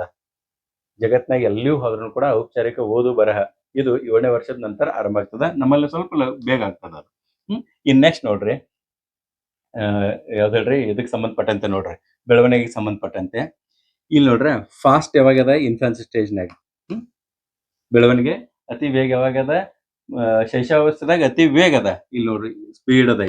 ಇಲ್ಲಿಂದ ಮುಂದೆ ನಿಧಾನ ಮತ್ತು ಸ್ಥಿರವಾಗಿರ್ತದ. ಯಾವ ಹಂತದಾಗ ಹೇಳ್ರಿ? ಯಾವ ಹಂತದಾಗ? ಪೂರ್ವ ಬಾಲ್ಯಾವಸ್ಥೆದಾಗ ಏನಾಗ್ತದ? ನಿಧಾನ ಮತ್ತು ಸ್ಥಿರ ಆಗ್ತದ. ಕೇವಲ ಇದನ್ನ ಬರ್ತಾ ನೋಡ್ರಿ, 3ನೇ 1 ವರ್ಷ ಏನಿರ್ತಿದ್ಲಿ ಅಲ್ಲಷ್ಟೇ ಸ್ಪೀಡ್ ಇರ್ತದ. 4, 5 ಮತ್ತು 6 ಈ ಹಂತದಾಗ ಅದು ನಿಧಾನ ಮತ್ತು ಸ್ಥಿರವಾಗಿರ್ತದ. ಬೆಳವಣಿಗೆಯ ವೇಗ ಶೈಶವಕ್ಕೆ ಹೋಲಿಸಿದರೆ ನಿಧಾನಗತಿ ಆದರೆ ಏಕರೂಪದಲ್ಲಿ ಇರುತ್ತದೆ. ಏಕರೂಪ ಅಂತಂದ್ರೆ ಒಂದೇ ವೇಗದಿಂದ ಸಾಗ್ತದ. ಫಾಸ್ಟ್ ಹೋಗಂಗಿಲ್ಲ, ಸ್ಲೋನು ಹೋಗಂಗಿಲ್ಲ. ಇಲ್ಲಿಂದ 4, 5, 6ದಾಗ ಓಕೆ. ಸೊ ಯೂನಿಫಾರ್ಮ್ ಸ್ಪೀಡ್ ಇರ್ತದ ಅಲ್ಲಿ. ಮತ್ತೆ ಈ ಹಂತದ ವಿಶೇಷತೆ ಏನ್ ನೋಡ್ರಿ. ಈ ಹಂತಕ್ಕೆ ಈಗಾಗಲೇ ಹೇಳ್ದಂಗೆ ಪದೇ ಪದೇ ರಿಪೀಟ್ ಆದ್ರೂ ಪರವಾಗಿಲ್ಲ, ಬಟ್ ಅದ್ರ ಕುರಿತ ಕ್ವಶನ್ಸ್ ಬಹಳ ಬರ್ತಾವ ಅನ್ನೋ ಕಾರಣಕ್ಕೆ ಇದನ್ನ ನೀವು ನೋಡ್ತಾ ಇರ್ಬೇಕು. ಇದಕ್ಕೆ ಈ ಹಂತಕ್ಕೆ ಏನ್ ಕರಿತೀವಿ, ಶಾಲಾ ಪೂರ್ವ ಹಂತ ಅಂತ ಹೇಳಿ ಕರಿತೀವಿ. ಪ್ರೀ ಸ್ಕೂಲ್ ಸ್ಟೇಜ್ ಅಂತ ಹೇಳಿ ಇಂಗ್ಲಿಷ್ನಾಗ ಕರಿತೀವಿ. ಮಗು ಔಪಚಾರಿಕವಾಗಿ ಶಾಲೆಗೆ ದೈಹಿಕವಾಗಿ ಮತ್ತು ಮಾನಸಿಕವಾಗಿ ಇನ್ನೂ ಸಂಪೂರ್ಣ ಸಿದ್ಧನಾಗಿರುವುದಿಲ್ಲ. ಅದಕ್ಕೆ ನಾವು ಇದಕ್ಕೆ ಏನ್ ಕರಿತೀವಿ, ಫಾರ್ಮಲ್ ಸ್ಕೂಲಿಂಗ್ ತಯಾರಿರಂಗಿಲ್ಲ. ಅದಕ್ಕೆ ನಾವೇನ್ ಕರಿತೀವಿ ಅಂದ್ರೆ ಶಾಲಾ ಪೂರ್ವ ಹಂತ ಅಂತೇಳಿ ಕರಿತೀವಿ. ಇಲ್ಲಿ ಒಂದು ಉದಾಹರಣೆ ನೋಡ್ರಿ. ಈ ಹಂತದ ಮಕ್ಕಳು ವಿಶೇಷವಾಗಿ ಅಂಗನವಾಡಿ ಮತ್ತು LKG ಹೋಗ್ತಾ ಇರ್ತಾರೆ. 6ನೇ ವರ್ಷದ ಒಳಗೆ ಅಂದ್ರೆ ಹೋಗ್ಲಿಕ್ಕೆ ಶುರು ಮಾಡ್ತಾರೆ. 3 ವರ್ಷ ದಾಟಿದ ಕೂಡಲೇ 3.5 ವರ್ಷದ ನಂತರ ಕೆಲವೊಂದು ಪಾಲಕರು ಅಂಗನವಾಡಿಗೆ ಅಲ್ಲೇ ಸಮೀಪದಲ್ಲಿರುವಂತಹ ಮನೆಯ ಸಮೀಪದಲ್ಲಿರುವಂತಹ ಅಂಗನವಾಡಿ ಮತ್ತು LKGಗೆಲ್ಲ ಕಳಿಸ್ತಾರೆ. ಅಲ್ಲಿ ಔಪಚಾರಿಕ ಶಿಕ್ಷಣಕ್ಕೆ ಆಟದ ಮೂಲಕ ಕಲಿಯಲು ಹೆಚ್ಚು ಸೂಕ್ತರು. ಆಯ್ತಾ? ಅಲ್ಲಿ ಏನಾಗ್ತದೆ ಅಂದ್ರೆ ಈ ಔಪಚಾರಿಕ ಶಿಕ್ಷಣಕ್ಕಿಂತ ಅಲ್ಲಿ ಹೋದ್ರೆ ಔಪಚಾರಿಕ ಶಿಕ್ಷಣ ಸ್ಟಾರ್ಟ್ ಆಗ್ತದೆ. ಬಟ್ ಇದಕ್ಕಿಂತ ಬೆಟರ್ ಯಾವ್ದು ಹೇಳ್ತಾರೆ ಅಂತಂದ್ರೆ ಅದು ಆಟದ ಮೂಲಕ ಕಲಿತ್ರೆ ಹೆಚ್ಚು ಸೂಕ್ತ ಇರ್ತದೆ. ಮತ್ತು ಮಕ್ಕಳಿಗೆ ಆ ಹಂತದಾಗ ಪೆನ್ನ ಪೆನ್ಸಿಲ್ ಹಿಡ್ಕೊಂಡು ಕಲಿಯೋದು ಬೇಡಾಗಿರ್ತದೆ. ಬಹಳಷ್ಟು ಆಟಗಳನ್ನ ಕಲಿಯೋದಿರ್ತದ. ಆಟದ ಮೂಲಕ ಜ್ಞಾನ ಸಂಪಾದನೆ ಮಾಡೋದು ಇರ್ತದ. ಅದ್ ಮುಂದೆ ಬರ್ತದ. ಅವಾಗ ನಾನು ನಿಮಗೆ ಡೀಟೇಲ್ ಆಗಿ ಹೇಳುವಂತ ಕೆಲಸವನ್ನು ಮಾಡ್ತಾನೆ. ಇನ್ ನೆಕ್ಸ್ಟ್ ನೋಡ್ರಿ, ದೈಹಿಕ ಬೆಳವಣಿಗೆಗೆ ಸಂಬಂಧಪಟ್ಟಂತೆ ನೆಕ್ಸ್ಟ್ ಅಂಶ ಯಾವ್ದಂದ್ರ ಎತ್ತರ. ಈ ವರ್ಷದ ಮಕ್ಕಳು 2ರಿಂದ 6ನೇ ವರ್ಷ ತನಕ ಮಕ್ಕಳು ಎತ್ತರ ಏನಿರ್ತದಲ್ಲ, ವಾರ್ಷಿಕವಾಗಿ 3 ಅಂಗುಲ ಅಂದ್ರೆ 3 ಇಂಚ್ ತನಕ ಇವರು ಪ್ರತಿ ವರ್ಷ ಏನಾಗ್ತದೆ ಹೇಳ್ರಿ, ಹೈಟ್ ಆಗ್ತಾರ. ಪ್ರತಿ ವರ್ಷ 3 ಇಂಚದಷ್ಟು ಹೈಟ್ ಆಗ್ತಾರ. ಮತ್ತ ನೆಕ್ಸ್ಟ್ ಅಂಶ, ಇವ್ರ ತೂಕ ನೋಡಿದ್ರೆ 2ರಿಂದ 2.5 kg ಇವರ ಪ್ರತಿ ವರ್ಷ ಹೆಚ್ಚಾಗ್ತಾರೆ. ಇವ್ರ ವೇಟ ಗೇನ್ ಆಗ್ತದೆ, ಹೆಚ್ಚಿಗೆ ಆಗ್ತದೆ. ಇನ್ನ ತಲೆಯ ಭಾಗ, ತಲೆ ಮತ್ತು ಶಿರ ಅಂದ್ರೆ ಆರಂಭದಲ್ಲಿ ಅದು ಒಂದು ಪರ್ಫೆಕ್ಟ್ ಸೇಪ್ ಅನ್ನು ಪಡೆದಿರಂಗಿಲ್ಲ. Infancy ಸ್ಟೇಜ್ನಾಗೆಲ್ಲ ಶೈಶವಾವಸ್ಥೆಯಲ್ಲಿ perfect ರೂಪುಗೊಂಡಿರಂಗಿಲ್ಲ. ಈ ಹಂತದಾಗ ಆ ಸೇಪ್ ಆಗ್ಲಿಕ್ಕೆ ಶುರು ಆಗ್ತದೆ. ತಲೆ ಚಪಟ್ರೆ ಆಗ್ತದೆ, ಉದ್ರೆ ಆಗ್ತದೆ, ಗುಂಡ್ರೆ ಆಗ್ತದೆ. ಈ ರೀತಿ ಏನ್ ಹೇಳ್ರಿ, ತಲೆ ಅಥವಾ ಶಿರ ಅಂತ ಏನಿದಲ್ಲ, ಇದು ಬೆಳವಣಿಗೆ ನಿಧಾನವಾಗಿ ರೂಪವನ್ನು ಪಡಿಲಿಕ್ಕೆ ಶುರು ಮಾಡ್ತದೆ. ಆಮೇಲೆ ಕಾಲುಗಳದ್ದು ಏನು ಒಂದು ಸ್ಪೀಡ್ ಇರ್ತದಲ್ಲ, ಬೆಳವಣಿಗೆ ಸ್ಪೀಡ್, ಅದು ಮಾತ್ರ ಇಲ್ಲಿ ಬಹಳ ಜಾಸ್ತಿ ಇರ್ತದೆ. ಅತಿ ಶೀಘ್ರ ಬೆಳವಣಿಗೆ ಆಗ್ತದೆ. ಕಾಲುಗಳ ಬೆಳವಣಿಗೆ ಅತಿ ಶೀಘ್ರ ಆಗ್ತದೆ. ಕಾಲುಗಳು ದೇಹದ ಎತ್ತರದ ಒಟ್ಟು ಅರ್ಧದಷ್ಟು ಇರ್ತಾವ. 50% of the body height. Total height ಏನಿರ್ತದಲ್ಲ, ಆ ಹೈಟ್ ಅರ್ಧದಷ್ಟು ಏನಾಗ್ತದೆ ಅಂದ್ರೆ ಈ ಕಡೆ ಅರ್ಧ, ಈ ಕಡೆ ಅರ್ಧದಷ್ಟು ಕಾಲುಗಳ ಬೆಳವಣಿಗೆ ಆಗ್ತಾವ ಈ ಹಂತದಾಗ. ಇದನ್ನ ತಾವು ಗಮನದಾಗ ಇಟ್ಕೋಬೇಕು. ಇನ್ ನೆಕ್ಸ್ಟ್ ಇವೆಲ್ಲಾನು ಕೂಡ ಇನ್ನ ತನಕ ಏನ್ ಅಭ್ಯಾಸ ಮಾಡ್ತಾವ, ಹೊರಗಿನಿಂದ ಕಾಣುವಂತಾವು. ಇನ್ನ ಒಳದೇಹದ ಅದ್ಭುತಗಳನ್ನ ಕೆಲವೊಂದಿಷ್ಟು ನೋಡ್ಬೇಕು. ಇದರಾಗ ಯಾವ ಬರ್ತಾವಂದ್ರ ಮಿದುಳು, ಸ್ನಾಯುಗಳು ಮತ್ತು ಹಲ್ಲುಗಳು. ಇವು ಏನೇನ್ ಚೇಂಜಸ್ ಆಗ್ತಾವ ಈ ಹಂತದ ಮಕ್ಕಳಿಗೆ, ಯಾವ್ದೋ ಪೂರ್ವ ಬಾಲ್ಯಾವಸ್ಥೆ ಮಕ್ಕಳಿಗೆ ಸಂಬಂಧಪಟ್ಟಂತೆ ನೋಡ್ರಿ. ಮಿದುಳು ಒಂದೇದ್ ನೋಡ್ರಿ. ಮಿದುಳು ಹೆಂಗಾಗ್ತಂದ್ರೆ ಬ್ರೇನ್, ವಯಸ್ಕರ ಮಿದುಳಿನ ತೂಕದ 90% ಇಲ್ಲ ಐತಿ ನೋಡ್ರಿ, 90% ಬೆಳವಣಿಗೆ 6 ವರ್ಷದ ಒಳಗಡೆನೆ, ಅಂದ್ರೆ 5 ವರ್ಷ ಆದ ಕೂಡಲೇ 6ನೇ ವರ್ಷದಕ್ಕಿಂತ ಪೂರ್ವದಲ್ಲಿ 90% ಬೆಳವಣಿಗೆ ಹೊಂದದ ಮಿದುಳು. ಯಾರ ಮಿದುಳಿಗೆ ಸಮಾನವಾಗಿ ಹೇಳ್ರಿ, ವಯಸ್ಕರ ಮಿದುಳಿನ ಒಂದು ಏನ್ ಭಾಗ ಇದಿರ್ತದಲ್ಲ, ಅದರದ 90% ಬೆಳವಣಿಗೆ 6ನೇ ವರ್ಷದ ಒಳಗಂದ್ರ ಅದು ಬೆಳಿತದ. ಮತ್ತ ನೆಕ್ಸ್ಟ್ ಪಾಯಿಂಟ್, ನರಬಳಿಗಳು ಅಂದ್ರೆ ಮಿದುಳಿನ ನರಬಳಿಗಳು ಏನಿದಾವಲ್ಲ, ಈ ನರಬಳಿಗಳು ಪರಿಪಕ್ವವಾಗಿರ್ತಾವ. ಇದನ್ನ ಕೂಡ ತಾವು ನೆನಪಾಗಿಟ್ಕೋಬೇಕು. ಆಮೇಲೆ ಇನ್ನು 2ನೇ ಅಂಶ ಸ್ನಾಯುಗಳಿಗೆ ಬಂದ್ರೆ, ಸ್ನಾಯುಗಳು ಅಂತಂದ್ರೆ ಮಸಲ್ಸ್ ಅಂತಂದಂಗೆ. ನಮ್ಮ ಬಾಡಿದಲ್ಲಿ ಎಲ್ಲಾ ಕಡೆಗೂ ಮಸಲ್ಸ್ ಅದಾವ. ಓಕೆ. ಸೊ ಈ ಮಸಲ್ಸ್ ದಾಗ 2 ಪ್ರಕಾರ ಅದಾವ. ಒಂದು ದೊಡ್ಡ ಸ್ನಾಯುಗಳು ಮತ್ತು ಇನ್ನೊಂದು ಚಿಕ್ಕ ಸ್ನಾಯುಗಳು ಅಂತೇಳಿ. ಅದನ್ನ ಲಾರ್ಜ್ ಮಸಲ್ಸ್ ಮತ್ತು ಫೈನ್ ಮಸಲ್ಸ್ ಅಂತ ಹೇಳಿ ನಾವು ಕರಿತೀವಿ. ದೊಡ್ಡ ಸ್ನಾಯುಗಳು ಅಂತಂದ್ರ ನಮ್ಮ ತೊಡೆಯ ಭಾಗದಲ್ಲಿ ಇರುವಂತವು, ಆಮೇಲೆ ಮೊಳಕಾಲದಿಂದ ಪಾದದ ತನಕ ಇರುವಂತವು, ಆಮೇಲೆ ಬೆನ್ನ ಹುರಿ ಕೆಳಗಡೆ ಇರುವಂತದ್ದು, ಕೈಗಳ ನಡುವೆ ಇರುವಂತದ್ದು, ಇವೆಲ್ಲಾನು ಕೂಡ ದೊಡ್ಡ ಸ್ನಾಯುಗಳು. ಇವುಗಳ ಬೆಳವಣಿಗೆ ಆರಂಭದಲ್ಲಿ ಆಗ್ತದ. ಆಮೇಲೆ 2ನೇ ಹಂತದಾಗ ಸೂಕ್ಷ್ಮ ಸ್ನಾಯುಗಳ ಬೆಳವಣಿಗೆ ಆಗ್ತದ. ಇವು ನಿಧಾನವಾಗಿ ಬೆಳವಣಿಗೆ ಆಗ್ತಾವೆ. ಯಾವ ಸೂಕ್ಷ್ಮ ಸ್ನಾಯುಗಳು? ಸೂಕ್ಷ್ಮ ಸ್ನಾಯುಗಳು ಅಂತಂದ್ರೆ ಬೆರಳುಗಳ ಮೇಲೆ ಹಿಡಿತ ಸಾಧಿಸೋದಾಗ್ಲಿ,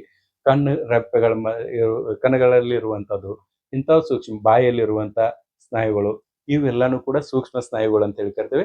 ಇವ ನಿಧಾನವಾಗಿ ಬೆಳವಣಿಗೆ ಹೊಂತಾವ. ಆರಂಭದಾಗ ಯಾವುದು ಎದ್ರ ಮೇಲೆ ಕಮಾಂಡ್ ಸಲ್ಸದ? ದೊಡ್ಡ ಸ್ನಾಯುಗಳ ಮೇಲೆ. ಯಾಕಂದ್ರೆ ನಿಲ್ಲೋದನ್ನ ಕಲ್ತದ, ಕೂಡೋದನ್ನ ಕಲ್ತದ, ಇವು ಕೈ ಚಾಚೋದನ್ನ ಕಲ್ತದ, ಇವೆಲ್ಲ ದೊಡ್ಡ ಸ್ನಾಯುಗಳ ಕೆಲಸ. ಮೊದಲು ಇವು ಆಗ್ತದ, ಇದ್ರ ಮ್ಯಾಗ ಗ್ರಿಪ್ ಸಿಗ್ತದ. ಅದಾದ ಕೂಡಲೇ ಸಣ್ಣ ಸಣ್ಣ ಸ್ನಾಯುಗಳ ಕಡೆಗೆ ಆತರ ಒಂದು ಬೆಳವಣಿಗೆ ಸ್ಟಾರ್ಟ್ ಆಗ್ತದ ತನ್ನಾಗಿ. ಇನ್ನು ಮುಂದಿನದು ಹಲ್ಲುಗಳ ಬೆಳವಣಿಗೆ ಯಾವ ರೀತಿಯಾಗಿರ್ತದೆ? ಇವೆಲ್ಲಾನು ಕೂಡ ದೈಹಿಕ ಬೆಳವಣಿಗೆ ಕುರಿತು ಅಭ್ಯಾಸ ಮಾಡ್ತಾ ಇದೀವಿ ನಾವು. ಯಾವ ಹಂತದ ಹೇಳ್ರಿ? ಪೂರ್ವ ಬಾಲ್ಯಾವಸ್ಥೆಯ ದೈಹಿಕ ಬೆಳವಣಿಗೆ. ಇನ್ನು ಹಲ್ಲುಗಳಿಗೆ ಸಂಬಂಧಪಟ್ಟಂತೆ ನೋಡೋದಾದ್ರೆ 5ರಿಂದ 6 ವರ್ಷದ ಒಳಗೆ ಹಲ್ಲುಗಳು ಏನಿರ್ತಾವಲ್ಲ ಅವು ಬೀಳ್ತಾವ. 1 ಅಥವಾ 2 ಶಾಶ್ವತ ಹಲ್ಲುಗಳು ಅಲ್ಲಿ ಕಾಣಿಸ್ಕೊಳ್ತಾವ. 5ರಿಂದ 6ನೇ ವರ್ಷದಾಗ ಪರ್ಮನೆಂಟ್ ಟೀತ್ಸ್ ಏನಿರ್ತಾವಲ್ಲ 1-2 ಕಾಣಿಸ್ಕೊಳ್ತಾವ. ಒಂದೊಂದ್ ಮಕ್ಕಳಿಗೆ ಲೇಟ್ ಆಗ್ಬೋದು, ಬೇಗ ಆಗ್ಬೋದು. ಬಟ್ ಇದು ಒಂದು ಪ್ರಕ್ರಿಯೆದಾಗ 5ರಿಂದ 6ನೇ ವರ್ಷದ ತನಕ ಕಾಣಿಸ್ಕೊಳ್ತಾವ. ಓಕೆ. ಇನ್ನ ಶಾರೀರಿಕ ಬದಲಾವಣೆದಾಗ ಉಸಿರಾಟ ಆಗಲಿ, ಇಲ್ಲಿ ಸ್ವಲ್ಪ ಇದಾಗ್ಯದ, ಉಸಿರಾಟ, ಹೃದಯ ಬಡಿತ ಇವು ವಯಸ್ಕರ ಮಟ್ಟಕ್ಕೆ ಹೊಂದಿಕೊಳ್ಳಲು ಆರಂಭಿಸ್ತವೆ. ಇದನ್ನ ನೆನ್ಪಿಟ್ಕೊಳ್ರಿ. ಯಾವ ಹೇಳ್ರಿ? ಉಸಿರಾಟ ಮತ್ತು ಹೃದಯ ಬಡಿತ. ಆರಂಭದಾಗ ಇದ್ರ ಸ್ಪೀಡ್ ಹೆಚ್ಚಿರ್ತದ. ಶೈಶವಾವಸ್ಥೆದಾಗ ಭಯಂಕರ ಸ್ಪೀಡ್ ಇರ್ತದ. ಪೂರ್ವ ಬಾಲ್ಯಾವಸ್ಥೆದಾಗೂ ಸ್ಪೀಡ್ ಇರ್ತದ. ಕೊನೆಗೆ ಬಂದ ಕೂಡಲೇ ಒಂಚೂರು ಅಡ್ಜಸ್ಟ್ ಆಗ್ಲಿಕ್ಕೆ ಶುರು ಆಗ್ತದ. ಹೃದಯ ಬಡಿತ ಸಾವಕಾಶ ಆಗ್ಲಿಕ್ಕೆ ಶುರು ಆಗ್ತದೆ. ಸಾವಕಾಶ ಅಂದ್ರೆ ನಿಮಿಷಕ್ಕೆ ಎಷ್ಟು ಸಾರಿ ವಯಸ್ಕಂದ ಆಗ್ತದಲ್ಲ ಅಷ್ಟ ಇಲ್ಲೂ ಆಗ್ಲಿಕ್ಕೆ ಅದು ಅಡ್ಜಸ್ಟ್ ಆಗ್ತದ. ಉಸಿರಾಟ ಕೂಡ ಮೊದಲು ಸ್ಪೀಡ್ ಇರ್ತದ. ಇಲ್ಲಿ ನಂತರ ಸ್ಲೋ ಆಗ್ತದ ಮತ್ತು ವಯಸ್ಕರ ಹೊಂದಾಣಿಕೆಗೆ ಅದು ಸಮೀಪ ಬರ್ಲಿಕ್ಕೆ ಶುರು ಆಗ್ತದೆ. ಓಕೆ. ಇನ್ನ ಈ ಹಂತದ ಮಕ್ಕಳು ಕೆಲವೊಂದಿಷ್ಟ ಗತಿಶೀಲನ ಸಾಮರ್ಥ್ಯಗಳನ್ನ ಪಡಿತಾರೆ. ಈ ಗತಿಶೀಲನ ಸಾಮರ್ಥ್ಯಗಳದಾಗ 2 ಪ್ರಕಾರ. ಒಂದು ಚಟುವಟಿಕೆಗಳು ಬರ್ತಾವ, 2ನೇ ಸಾಮರ್ಥ್ಯಗಳು ಬರ್ತಾವ. ಇನ್ನ ಈ ಹಂತದಲ್ಲಿ ಮಗು ತನ್ನ ದೇಹದ ಮೇಲೆ ಹೆಚ್ಚು ನಿಯಂತ್ರಣ ಸಾಧಿಸ್ತದೆ. ಆರಂಭದಾಗ ಇರಂಗಿಲ್ಲ. ಶೈಶವಾವಸ್ಥೆದಾಗ ದೇಹದ ಮೇಲೆ ನಿಯಂತ್ರಣ ಇರಂಗಿಲ್ಲ. ಇಲ್ಲಿ ಮಾತ್ರ ನಿಯಂತ್ರಣ ಸಾಧಿಸ್ಲಿಕ್ಕದ ಬಹಳಷ್ಟು ಪ್ರಯತ್ನ ಪಡ್ತದೆ ಮತ್ತು ಸಾಧಿಸ್ತದೆ ಕೂಡ. 6 ವರ್ಷದ ತನಕ ಬಾಡಿ ಕಂಟ್ರೋಲ್ ಏನಿರ್ತದಲ್ಲ ಅದು ಪರ್ಫೆಕ್ಟ್ ಆಗಿರ್ತದ ಅದನ್ನ. ಇನ್ನು ಗತಿಶೀಲನ ಚಟುವಟಿಕೆಗಳು, ಗ್ರಾಸ್ ಮೋಟಾರ್ ಆಕ್ಟಿವಿಟೀಸ್ ಅಂತ ಹೇಳಿ ಕರಿತೀವಿ ಇದಕ್ಕ. ಗತಿಶೀಲನ ಸಾಮರ್ಥ್ಯಗಳು ಅಂತಂದ್ರೆ ಏನ್ ಹೇಳ್ರಿ? 2ರಿಂದ 6 ವರ್ಷದ ಮಕ್ಕಳು ಇರ್ತಾವಲ್ಲ ಅವ್ರು ಯಾವಾಗ್ಲೂ ನೋಡ್ರಿ ಏನ್ರ ವಸ್ತು ಕಾಣ್ತ ಅದ್ರ ಮ್ಯಾಗ ಏರೋದನ್ನ ನೋಡ್ತಾರ.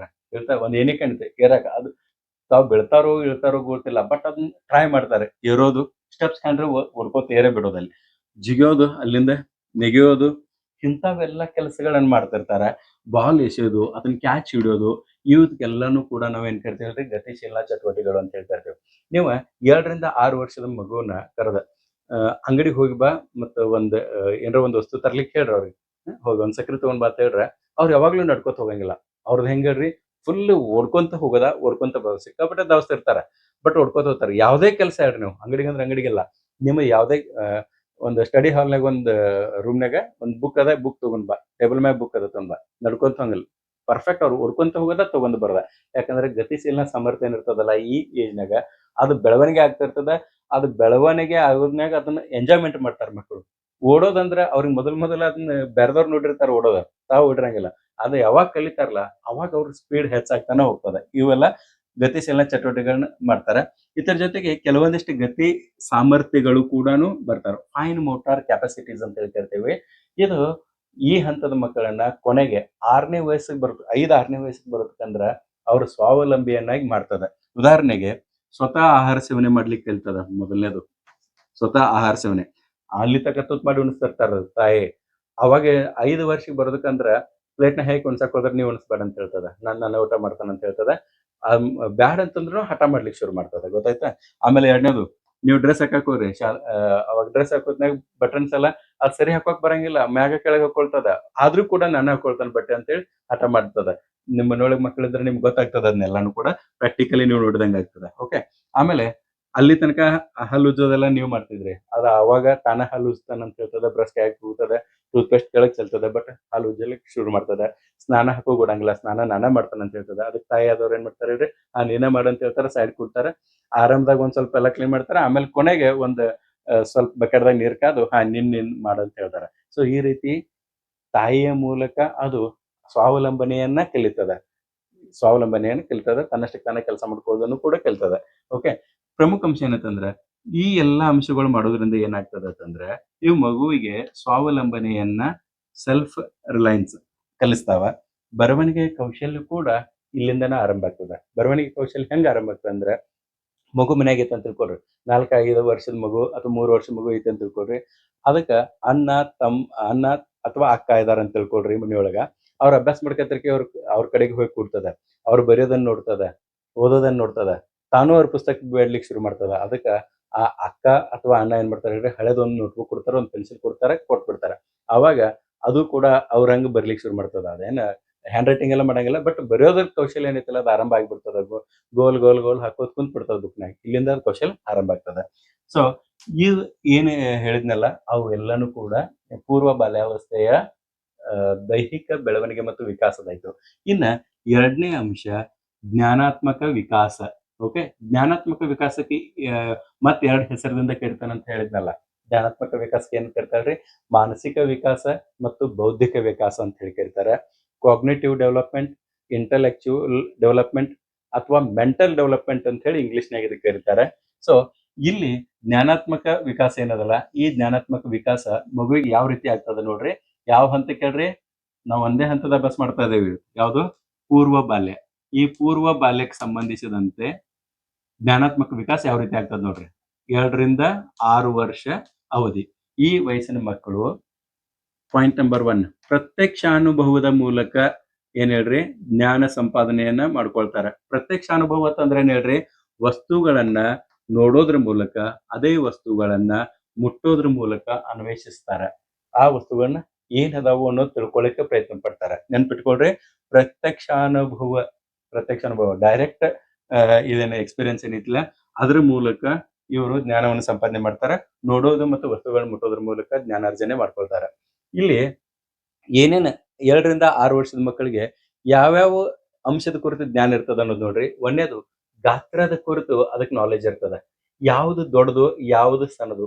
ಇದು ದೊಡ್ಡ ಆನೆ ದೊಡ್ಡದ ಅನ್ನೋದು ಗೊತ್ತಾಗ್ತದೆ, ಇಲಿ ಸಣ್ಣದ ಅನ್ನೋದು ಗೊತ್ತಾಗ್ತದೆ. ಗಾತ್ರದ ಕುರಿತು ಗೊತ್ತಾಗ್ತದೆ. ಕೇವಲ ಆನೆ ಮತ್ತು ಇಲಿ ಅಂತಲ್ಲ, ಎಕ್ಸಾಂಪಲ್ ಹೇಳಿದಾನ. ಬಹಳಷ್ಟು ವಸ್ತುಗಳ ಕುರಿತು ಅದ ಗಾತ್ರದ ಕುರಿತು, ಯಾವುದೇ ವಸ್ತು ಇರ್ಲಿ ಗಾತ್ರದ ಕುರಿತು ನಾಲೆಜ್ ಆಗ್ತದ.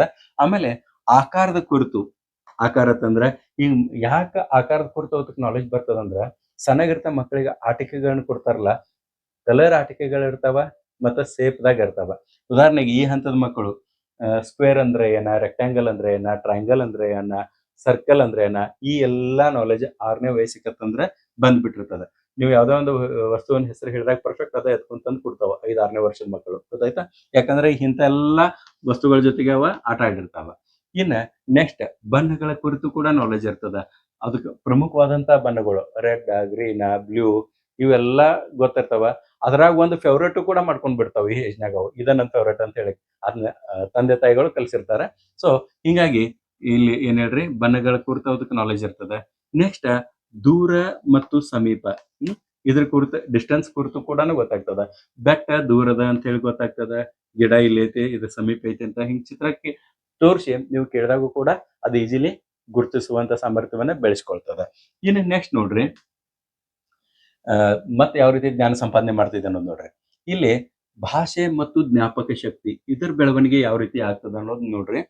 ಇಲ್ಲಿ ವಯಸ್ಸ ಇಲ್ಲಿ 2 ಅದ, ಇಲ್ಲಿಂದ ಇಲ್ಲಿ ತನಕ ವಯಸ್ಸದು 6 ಅದ.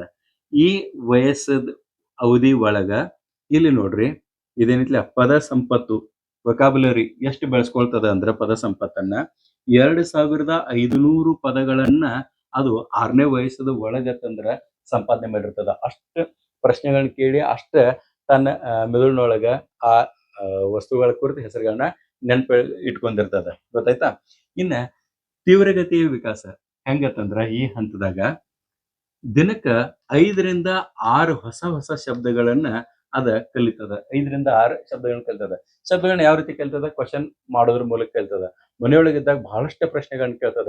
ಪ್ರತಿಯೊಂದು, ಯಾಕಂದ್ರೆ ಎಲ್ಲಾನು ಜಗತ್ತಿನಾಗ ಹೊಸದ ಅದಕ್ಕ. ಹಿಂಗಾಗಿ ಯಾವುದೇ ವಸ್ತು ಕೈಯಾಗ ಹಿಡಿದ ಕೂಡಲೇ ಫಸ್ಟ್ ಅದ್ ಕೇಳೋದೇನಂತಂದ್ರ ಮಾತು ಬಂದ ಕೂಡಲೇ ಇದೇನ, ಮತ್ತೊಂದು ವಸ್ತು ಇದೇನ, ಹಿಂಗ್ ಕೇಳ್ತದ. ಹಿಂಗ ಕೇಳಿದಾಗ ತಂದೆ ತಾಯಿಗಳು, ಅಜ್ಜ ಅಜ್ಜಿ, ಮನೆಯೊಳಗೆ ಯಾರು ಇರ್ತಾರಲ್ಲ ಸದಸ್ಯರು, ಅವ್ರ ಅದಕ್ಕೆ ಸರಿಯಾದ ಉತ್ತರವನ್ನ ಕೊಟ್ರಂತ ತಿಳ್ಕೊಡ್ರಿ, ಆ ಪ್ರಶ್ನೆ ಕೇಳುವ ಗುಣ ಹೆಚ್ಚಿಗೆ ಆಗ್ತಾ ಹೋಗ್ತದ. ಅದು ಎಲ್ಲಿ ತನಕ ಹೋಗ್ತದ ಅಂದ್ರ ಮನೋವಿಜ್ಞಾನಿಗಳ ಪ್ರಕಾರ ಪ್ರತಿದಿನ ಅದು 300 ಪ್ರಶ್ನೆಗಳನ್ನ ಕೇಳ್ತದಂತ ಉತ್ತರ ಕೊಟ್ರ.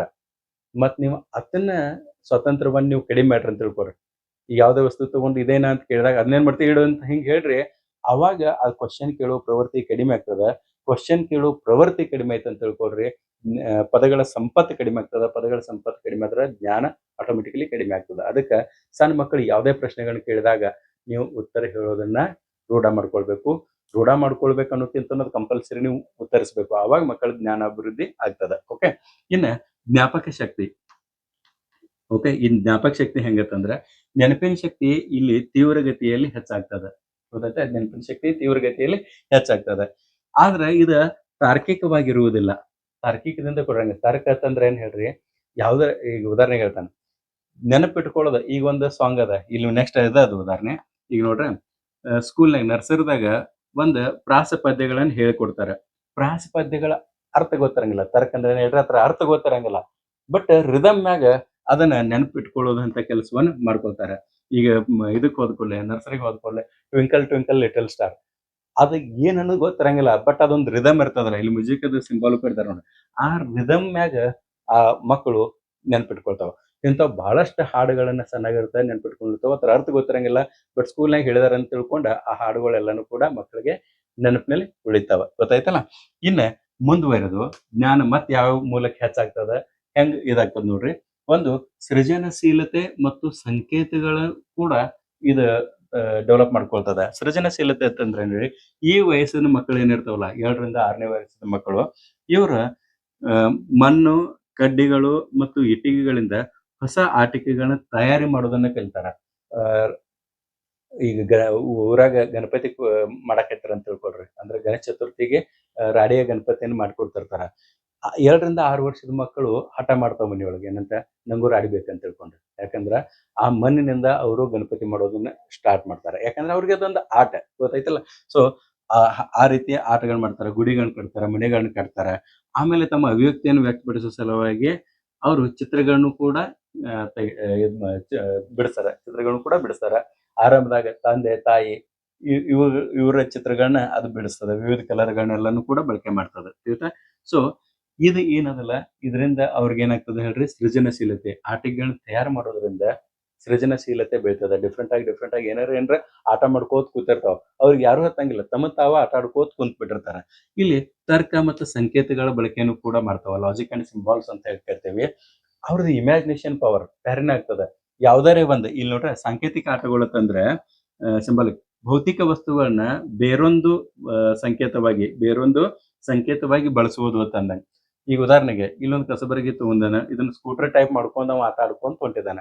ಹಿಂಗ ಪ್ರತಿ ಒಂದು ವಸ್ತುಗಳು ಸಿಕ್ಕಾಗ ಆ ವಸ್ತುನ ಈಗ ಅಜ್ಜನ್ ಕಟ್ಟಿಗೆ ತಗೋತಾವ, ನಡೆಯೋ ಕಟ್ಟಿಗೆ ತಗೊಂಡ್ ಆನೆಗೈತೆ ಮಾಡ್ಕೊಂತ ಹೋಗ್ತಾವ. ಹಿಂಗ್ ಬೇರೆ ಬೇರೆ ವಸ್ತುಗಳನ್ನ ತಮ್ಮ ಇಮ್ಯಾಜಿನೇಷನ್ ತಕ್ಕಂತೆ ಆಟದ ವಸ್ತುವನ್ನಾಗಿ ಪರಿವರ್ತಿಸ್ತಾವ.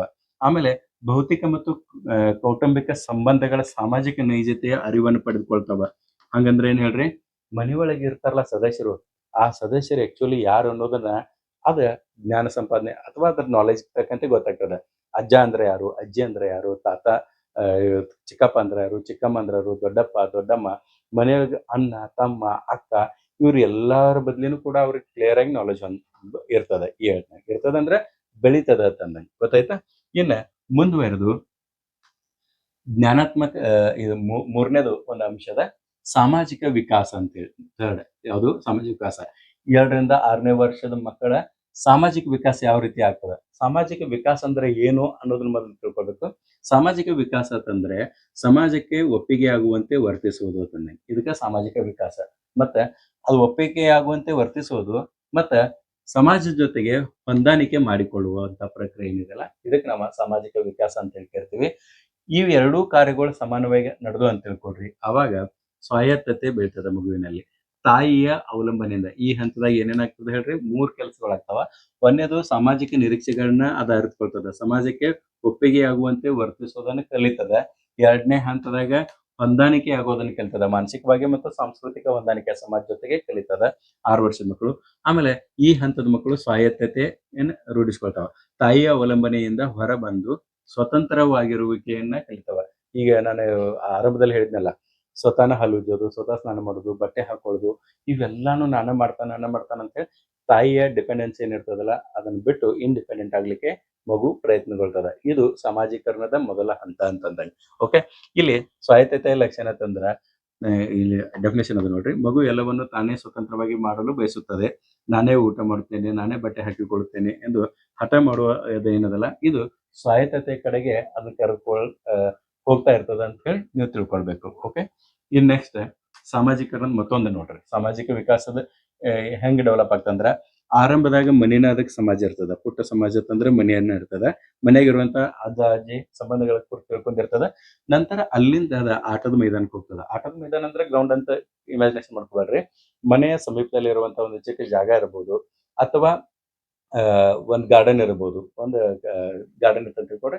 ಅಲ್ಲಿ ಮಕ್ಕಳನ್ನ ಕರ್ಕೊಂಡು ಹೋಗಿರ್ತಾರ ಆಟ ಆಡಾಕ. ಅಲ್ಲಿ ಹೋಗಿ ಬೇರೆ ಮಕ್ಕಳ ಜೊತೆಗೆಲ್ಲ ಆಟ ಆಡ್ತಾವಲ್ಲ, ಅವಾಗ ಬೇರೆ ಮಕ್ಕಳ ಜೊತೆಗೆ ಅದ ಸಂಬಂಧವನ್ನ ಬೆಳೆಸ್ಕೊಳ್ಳೋದನ್ನ ಕಲಿತದ. ಆಮೇಲೆ ನಂತರ ಹೊರಗಡೆ ಸಮಾಜಕ್ಕೆ ಹೋಗ್ತದ. ಇನ್ನ ಈ ಹಂತದ ಮಕ್ಕಳು ಯಾವ ರೀತಿಯ ಆಟಗಳನ್ನ ಅವ್ರು ಲೈಕ್ ಮಾಡ್ತಾರ ಅನ್ನೋದು ನೋಡ್ರಿ. ಅಂದ್ರೆ 2ರಿಂದ 6 ವರ್ಷದ ಮಕ್ಕಳು ಏನಿರ್ತಾವಲ್ಲ, ಅವು ಸಮೂಹ ಆಟಗಳನ್ನ ಲೈಕ್ ಮಾಡ್ತಾವ. ಗೊತ್ತಾಯ್ತಾ? ಉದಾಹರಣೆಗೆ ಕಣ್ಣು ಮುಚ್ಚಾಲೆ ಆಡೋದು, ಅಲ್ಲಿ ಚಿತ್ರ ಅದ ನೋಡ್ರಿ. ಲಗೋರಿ ಆಡೋದು, ಅಡುಗೆ ಆಟ, ಇವೆಲ್ಲಾ ಚಟುವಟಿಕೆಗಳಲ್ಲಿ ಅತ್ಯಂತ ಉತ್ಸಾಹಕವಾಗಿ ಅದು ಪಾಲ್ಗೊಳ್ತದ. ಇದರಿಂದ ಅದಕ್ಕೆ ಸಹಕಾರ ಗುಣ, ಕೋಆಪರೇಷನ್ ಗುಣ ಏನಿರ್ತದಲ್ಲ, ಅದು ಬೆಳಿತದ. ಇನ್ ನೋಡ್ರಿ, ಈ ಆಟಗಳೆಲ್ಲ ಕಣ್ಣು ಮುಚ್ಚಾಲೆ ಆಟ, ಲಗೋರಿ, ಅಡುಗೆ ಆಟ, ಅಡುಗೆ ಮಾಡೋದು, ಬಡಿಸೋದು, ಇವೆಲ್ಲ ಸಣ್ಣ ಸಣ್ಣ ಮಕ್ಕಳು ಮಾಡ್ತಾವ. ಇವು ಹಳ್ಳಿ ಒಳಗ ಅಷ್ಟ ಈಗ ಉಳಿದಾವ. ಸಿಟಿದಾಗಂತೂ ಇಲ್ಲ. ಇವೆಲ್ಲಾನು ಮೊಬೈಲ್ದಾಗೂ ನೋಡ್ಕೊಂತ ಇರ್ತಾವ. ಮೊಬೈಲ್ ಕೊಟ್ರ ಅದ ಆಟ ಆಗಿಬಿಟ್ಟದ. ಬಟ್ ಎಲ್ಲಿ ಹಳ್ಳಿ ಒಳಗ ಮೊಬೈಲ್ ಬಳಕೆ ಕಡಿಮೆ ಅದಲ್ಲ, ಅಲ್ಲಿ ಇಂಥ ಎಲ್ಲಾ ಚಟುವಟಿಕೆಗಳನ್ನ ಇರ್ತಾವ. ಇದರಿಂದ ಸಹಕಾರ ಗುಣವನ್ನ ಹೆಚ್ಚಿಗೆ ಆಗ್ತದ. ಹಳ್ಳಿ ಒಳಗೆ ಇರೋದ್ರಿಂದ ಒಂದು ಲಾಭ ಅದ. ಅದು ಮುಂದೆ ನೈತಿಕ ವಿಕಾಸ ಬಂದಾಗ ನಾನು ನಿಮಗೆ ಹೇಳ್ತೇನೆ ಇದನ್ನು ಕೂಡ. ಓಕೆ. ಇನ್ನ ಈ ಹಂತದ ಮಕ್ಕಳಿಗೆ ಲಿಂಗ ಭೇದ ಇರಂಗಿಲ್ಲ. ಗಂಡು ಹೆಣ್ಣು ಅನ್ನೋದು ಲಿಂಗ ಭೇದ ಇರಂಗಿಲ್ಲ. ಅದಕ್ಕಷ್ಟು ನಾಲೆಜ್ ಇರಂಗಿಲ್ಲ. ಹಿಂಗಾಗಿ ಅವ ಒಟ್ಟಿಗೆನ ಆಟವಾಡ್ತಾವ. ಎಲ್ಲ ಹುಡುಗ ಹುಡುಗಿಯರೆಲ್ಲ ಕೂಡೆ ಆಟ ಆಡ್ತಿರ್ತಾವ. ಸಮಾನ ಆಸಕ್ತಿ ಉಳ್ಳವರ ಸ್ನೇಹವನ್ನ ಬಯಸ್ತಾವ. ತಿಳಿತಾ? ಕಂಟಿನ್ಯೂ ಆಗಿ ಅದ ಹುಡುಗರು. ಬೇರೆದವ್ರು ಬಂದ್ರೆ ಅವ್ರನ್ನ ಕರ್ಕೊಂಗಿಲ್ಲ. ಯಾಕಂದ್ರೆ ಅವ್ರ ಅಡ್ಜಸ್ಟ್ಮೆಂಟ್ ಆಗಿರಂಗಿಲ್ಲ. ತಮ್ಮದ ಒಂದು ಗ್ರೂಪ್ ಇರ್ತದೆ, ಆ ಗ್ರೂಪ್ನಾಗ ಆಟ ಆಡ್ಕೊಂತ ಇರ್ತಾವ ಇವು. ಗೊತ್ತಾಯ್ತಾ? ಇನ್ ನೆಕ್ಸ್ಟ್ ನೋಡ್ರಿ, ಇವ್ರಿಗೆ ಕತೆಗಳ ಕುರಿತು ಬಹಳಷ್ಟು ಪ್ರೀತಿ ಇರ್ತದೆ. ಈ ಹಂತದ ಮಕ್ಕಳಿಗೆ ಕತೆಗಳ ಕುರಿತು ಪ್ರೀತಿ ಇರ್ತದೆ. ಎಂತ ಕತೆಗಳು? ಮಾಯಾಲೋಕದ ಕತೆಗಳು. ಅವ್ರಿಗೆ ಇಮ್ಯಾಜಿನೇಷನ್ ಬರುವಂತ ಕತೆಗಳನ್ನ ಅಜ್ಜ ಅಜ್ಜಿ ಹೇಳ್ತಿರ್ತಾರಲ್ಲ. ಒಬ್ಬ ರಾಜ ಇದ್ದ, ಆ ರಾಜನಿಗೆ ಇಂಥ ಜಾದು ಗೊತ್ತಿತ್ತು. ಇಂಥವೆಲ್ಲ ಕತೆಗಳನ್ನ ಅವ ಇದ್ ಮಾಡ್ತಾವ, ಲೈಕ್ ಮಾಡ್ತಾವ. ಹಾಸ್ಯದ ಕತೆಗಳನ್ನು ಕೂಡ ಲೈಕ್ ಮಾಡ್ತಾವ. ಪ್ರಾಣಿಗಳ ಕತೆಗಳಲ್ಲಿ ಆಸಕ್ತಿ ಅಂತ ಇರ್ತಾವ.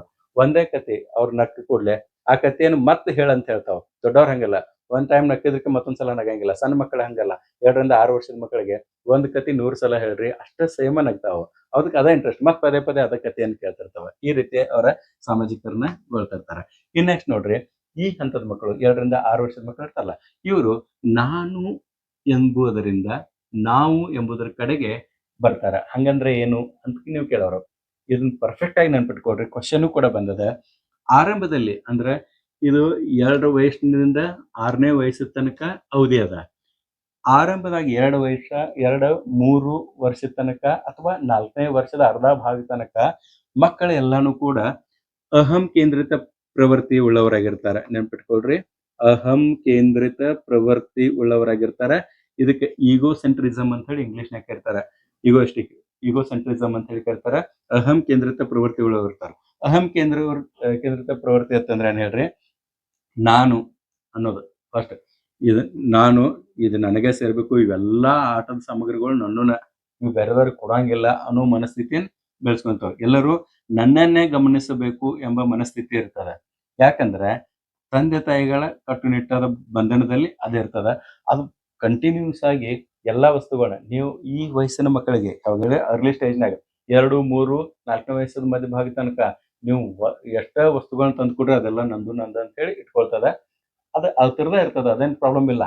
ನೀವು ಇಲ್ಲಿ 10 ಆಟದ ಸಾಮಗ್ರಿಗಳದಾವ ಅಂತ ತಿಳ್ಕೊಡ್ರಿ. ಇವು 10ಕ್ಕೆ 10 ಎಲ್ಲ ತಾನೇ ಇಟ್ಕೊಂಡ್ಕೊಂತದ. ಬೇರೊಂದು ಮಗು ಅವ್ರ ಮನೆಗ್ ಬಂತಂತ ತಿಳ್ಕೊಳ್ರಿ. ಆವಾಗ ಆ ಮಗು ಈ ಆಟದ ಸಾಮಗ್ರಿಗಳನ್ನ ನೋಡಿ ನನಗ್ ಬೇಕು ಅಂತ ಹೇಳಿದಾಗ 2, 3 ಮತ್ತು 4ನೇ ವರ್ಷದ ಮಗು ಈ ವಸ್ತುಗಳನ್ನ ಕೊಡಂಗಿಲ್ಲ. ಇಲ್ಲ ಅವ್ ನನ್ನದಾವ ಅಂತ ಹೇಳ್ತದೆ. ಬಟ್ ಇದ 5, 6ನೇ ವರ್ಷಕ್ಕೆ ಹೋದ ಕೂಡಲೇ ಸ್ವಲ್ಪ ಚೇಂಜ್ ಆಗ್ತದೆ. ಹೆಂಗ್ ಚೇಂಜ್ ಆಗ್ತದ ಅಂತಂದ್ರ, ಅಹಂ ಕೇಂದ್ರಿತ ಪ್ರವೃತ್ತಿ ಇದ್ದದ್ದು ಇಲ್ಲಿ ಸಹಾನುಭೂತಿ ಕಡೆಗೆ ಟರ್ನ್ ಆಗ್ತದ, ವಾಲ್ತದ. ಎಂಪತಿ ಇಲ್ಲಿ ಬೆಳೆಸ್ಕೊಳ್ತದ. ಹಂಗಂದ್ರೆ ಏನು? ಅಹಂಕಾರ ಕಡಿಮೆಯಾಗಿ ಇತರರ ಭಾವನೆಗಳನ್ನ ಅರ್ಥ ಮಾಡಿಕೊಳ್ಳುವ ಗುಣವನ್ನ ಅದು ಬೆಳೆಸ್ಕೊಳ್ತದ. ಮತ್ತ ಇವಾಗ ಏನ್ ಮಾಡ್ತದಂದ್ರ, ಇಲ್ಲಿ ನೋಡ್ರ ಒಂದ್ ಸ್ವಲ್ಪ ಮಗು ದೊಡ್ಡದದ, 5, 6 ವರ್ಷದ ಮಗು ದೊಡ್ಡದದ. ಅವ್ರ ಮನೆಗೆ ಒಂದ್ ಸಣ್ಣ ಮಗು ಬಂದದ. ಅದು ಆ ವಸ್ತುಗಳನ್ನ ನೋಡಿ ಅಳಾಕ್ ಶುರು ಮಾಡ್ತದ. ಆರಂಭದಾಗ ಏನ್ ಬಂದ್ ಕೂಡಲೇ ಎಲ್ಲಾ ಹುಡುಗರು ಎತ್ತಿ ಕೊಡಂಗಿಲ್ಲ ವಸ್ತುಗಳನ್ನ. ಬಟ್ ಆ ಮಗು ನನಗೂ ಆ ವಸ್ತು ಬೇಕಂತ ಹೇಳಿ ಅಳ್ಲಿಕ್ ಶುರು ಮಾಡಿದಾಗ ಇದಕ್ಕೆ ಕೆಟ್ಟ ಅನ್ಸಿ ಬಿಡ್ತದ. ಅವಾಗ ತನ್ನ ಆಟಿಕೆಗಳನ್ನ ಓದ ಆ ಮಗು ಅಳುತ್ತಿರುವಂತ ಮಗುವಿನ ಕಡೆ ಕೊಡ್ತದ. ಆ ಒಂದು ಗುಣ ಇಲ್ಲಿ ಬೆಳೀತದೆ. ಓಕೆ. ಇನ್ನ ಸಾಮಾಜಿಕ ಒಪ್ಪಿಗೆ, ಸಾಮಾಜಿಕ ಒಪ್ಪಿಗೆಯನ್ನು ಪಡೆದು ಹಿರಿಯರ ಒಪ್ಪಿಗೆ ಪಡೆಯಲು ಪ್ರಯತ್ನ ಮಾಡ್ತಿದ್ದಾರೆ. 5-6ನೇ ವರ್ಷದ ಮಕ್ಕಳು ಮೊದಲು ನೋಡ್ರಿ ಸಣ್ಣಾಗಿರ್ತ ಮನೆಯೊಳಗೆ ಹೇಳ್ದೆ ಕೇಳ್ದೆ ಎಲ್ಲರೂ ಹೋಗಿ ಆಟ ಆಡಕ್ ಹೋಗ್ತಿದ್ವು. ಹುಡುಗರು ಕಂಡ್ರೆ ಆಟ ಆಡಕ್ ಹೋಗ್ಬಿಡ್ತಿದ್ವು. ಹೊರಗಡೆ ಏನಾದ್ರು ಒಂದು ಶಬ್ದ ಅದರಲ್ಲಿ ಓಡಿ ಹೋಗ್ಬಿಡ್ತಿದ್ವು. ಬಟ್ 5-6ನೇ ವರ್ಷಕ್ಕಂದ್ರ ಆ ಥರ ಡೆವಲಪ್ಮೆಂಟ್ ಹೆಂಗೈತದ ಅಂದ್ರೆ ಸಾಮಾಜಿಕ ಮನೆಯೊಳಗೆ ಕೇಳಿ ಹೊರಗಡೆ ಹೋಗ್ಬೇಕು ಅನ್ನೋದು ರೂಢ ಮಾಡ್ಕೊಳ್ತದೆ. ಸೊ ಅವ್ರ ಮನೆಯಾಗಿರೋಂಥ ಅಮ್ಮ, ಅಜ್ಜಿ ಇವ್ರಿಗೆಲ್ಲ ಕೇಳ್ತದೆ. ಅಮ್ಮನ ಪಕ್ಕದ ಮನೆಗೆ ಹೋಗಿ ಆಟ ಆಡಿ ಬರ್ತಾನೆ ಅಂತ ಹೇಳ್ತದೆ. ಆ ಸಂದರ್ಭದಾಗ ತಾಯಿ ಆದವಳು ಹೋಗು ಬೇಗ ಬಾ ಅಂತ ಹೇಳ್ಬೇಕು. ಅವಾಗ ಬ್ಯಾಡ ಬ್ಯಾಡ ಅಂತ ಹೇಳಂಗಿಲ್ಲ. ಪ್ರತಿಯೊಂದು ಯಾಕಂದ್ರೆ ಅದು ಒಪ್ಪಿಗೆ ಕೇಳ್ತಿರ್ತದ. ನೀವು ಬ್ಯಾಡ ಅಂದ್ರಿ ಅಂತ ತಿಳ್ಕೊಳ್ರಿ, ಅವಾಗ ಆ ಥರ ಮನಸ್ಥಿತಿ ಕದಿಲ್ ಬಿಡ್ತದ. ತಿಳಿತಾ? ಸೊ ಅದು ಮುಂದೆ ಬರ್ತದ, ಅದನ್ನ ನಾನು ನಿಮ್ಗೆ ಹೇಳ್ತೇನೆ. ಅದಕ್ಕೆ ಯಾವಾಗ್ಲೂ ಒಪ್ಪಿಗೆ ಪಡೆದುಕೊಳ್ಳುವಂತ ಸಂದರ್ಭದಾಗ ನೀವು ಒಪ್ಪಿಗೆಯನ್ನು ಕೊಡೋದನ್ನು ಕೂಡ ಕಲಿಬೇಕು ಅಂತಂದ್ರೆ. ಓಕೆ. ಈ ನೆಕ್ಸ್ಟ್ ನೋಡ್ರಿ, ಕೋಪ ಮತ್ತು ಹತಾಶೆ. ಈ ಹಂತದಾಗ ಇಲ್ಲಿ ಬರ್ತದ ಅದು. ಈ ಹಂತದಾಗ ಏನ್ ಹೇಳ್ರಿ, ಮಕ್ಕಳು ಹೆಚ್ಚು ಕೋಪಗೊಳ್ತಾವ, ಹತಾಶೆಗೊಳ್ತಾವ. ಯಾಕೆ ಕೋಪ ಮತ್ತು ಹತಾಶೆ ಆಗ್ತಾವಂದ್ರ ಅವ್ರು ಮಾಡುವಂತ ಕೆಲಸಗಳಿಗೆ ನೀವು ಅಡ್ಡಿಪಡಿಸಿರಿ ಅಂತ ತಿಳ್ಕೊಳ್ರಿ. ಫಾರ್ ಎಕ್ಸಾಂಪಲ್, ಈಗ ಒಂದ್ ಯಾವ್ದಾರೆ ಒಂದ್ ಮಗು ಕೆಲಸ ಮಾಡ್ಕೋತ ಕೂತಿರ್ತದ, ಅದ್ರ ಪಾಡಿಗೆ ಅದ ಏನ್ರ ಆಟ ಆಡ್ಕೋತ ಕುಂತಿರ್ತದ, ಏನ್ರ ಒಂದ್ ಮಾಡ್ತಾ ಇರ್ತದ.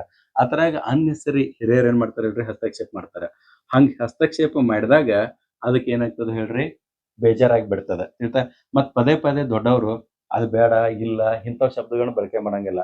ಈಗ ಒಂದ್ ಹುಡುಗಿ ಏನ್ರ ಕೇಳ್ತಿರ್ತೈತಿ, ಇಲ್ಲ ಹೋಗಂಗಿಲ್ಲ, ಇಲ್ಲೇ ಇರೋದು ಅಂತ. ಒಂದ್ ಟಿವಿ ನೋಡ್ತೀವಿ, ಟಿವಿ ಯಾಕೆ ನೋಡ್ತಿ, ಬಂದ್ ಮಾಡಿ ಇಡೋದು, ರಿಮೋಟ್ ಬಂದ್ ಮಾಡೋದೈತಿ, ಇಟ್ಬಿಡೋದೈತಿ.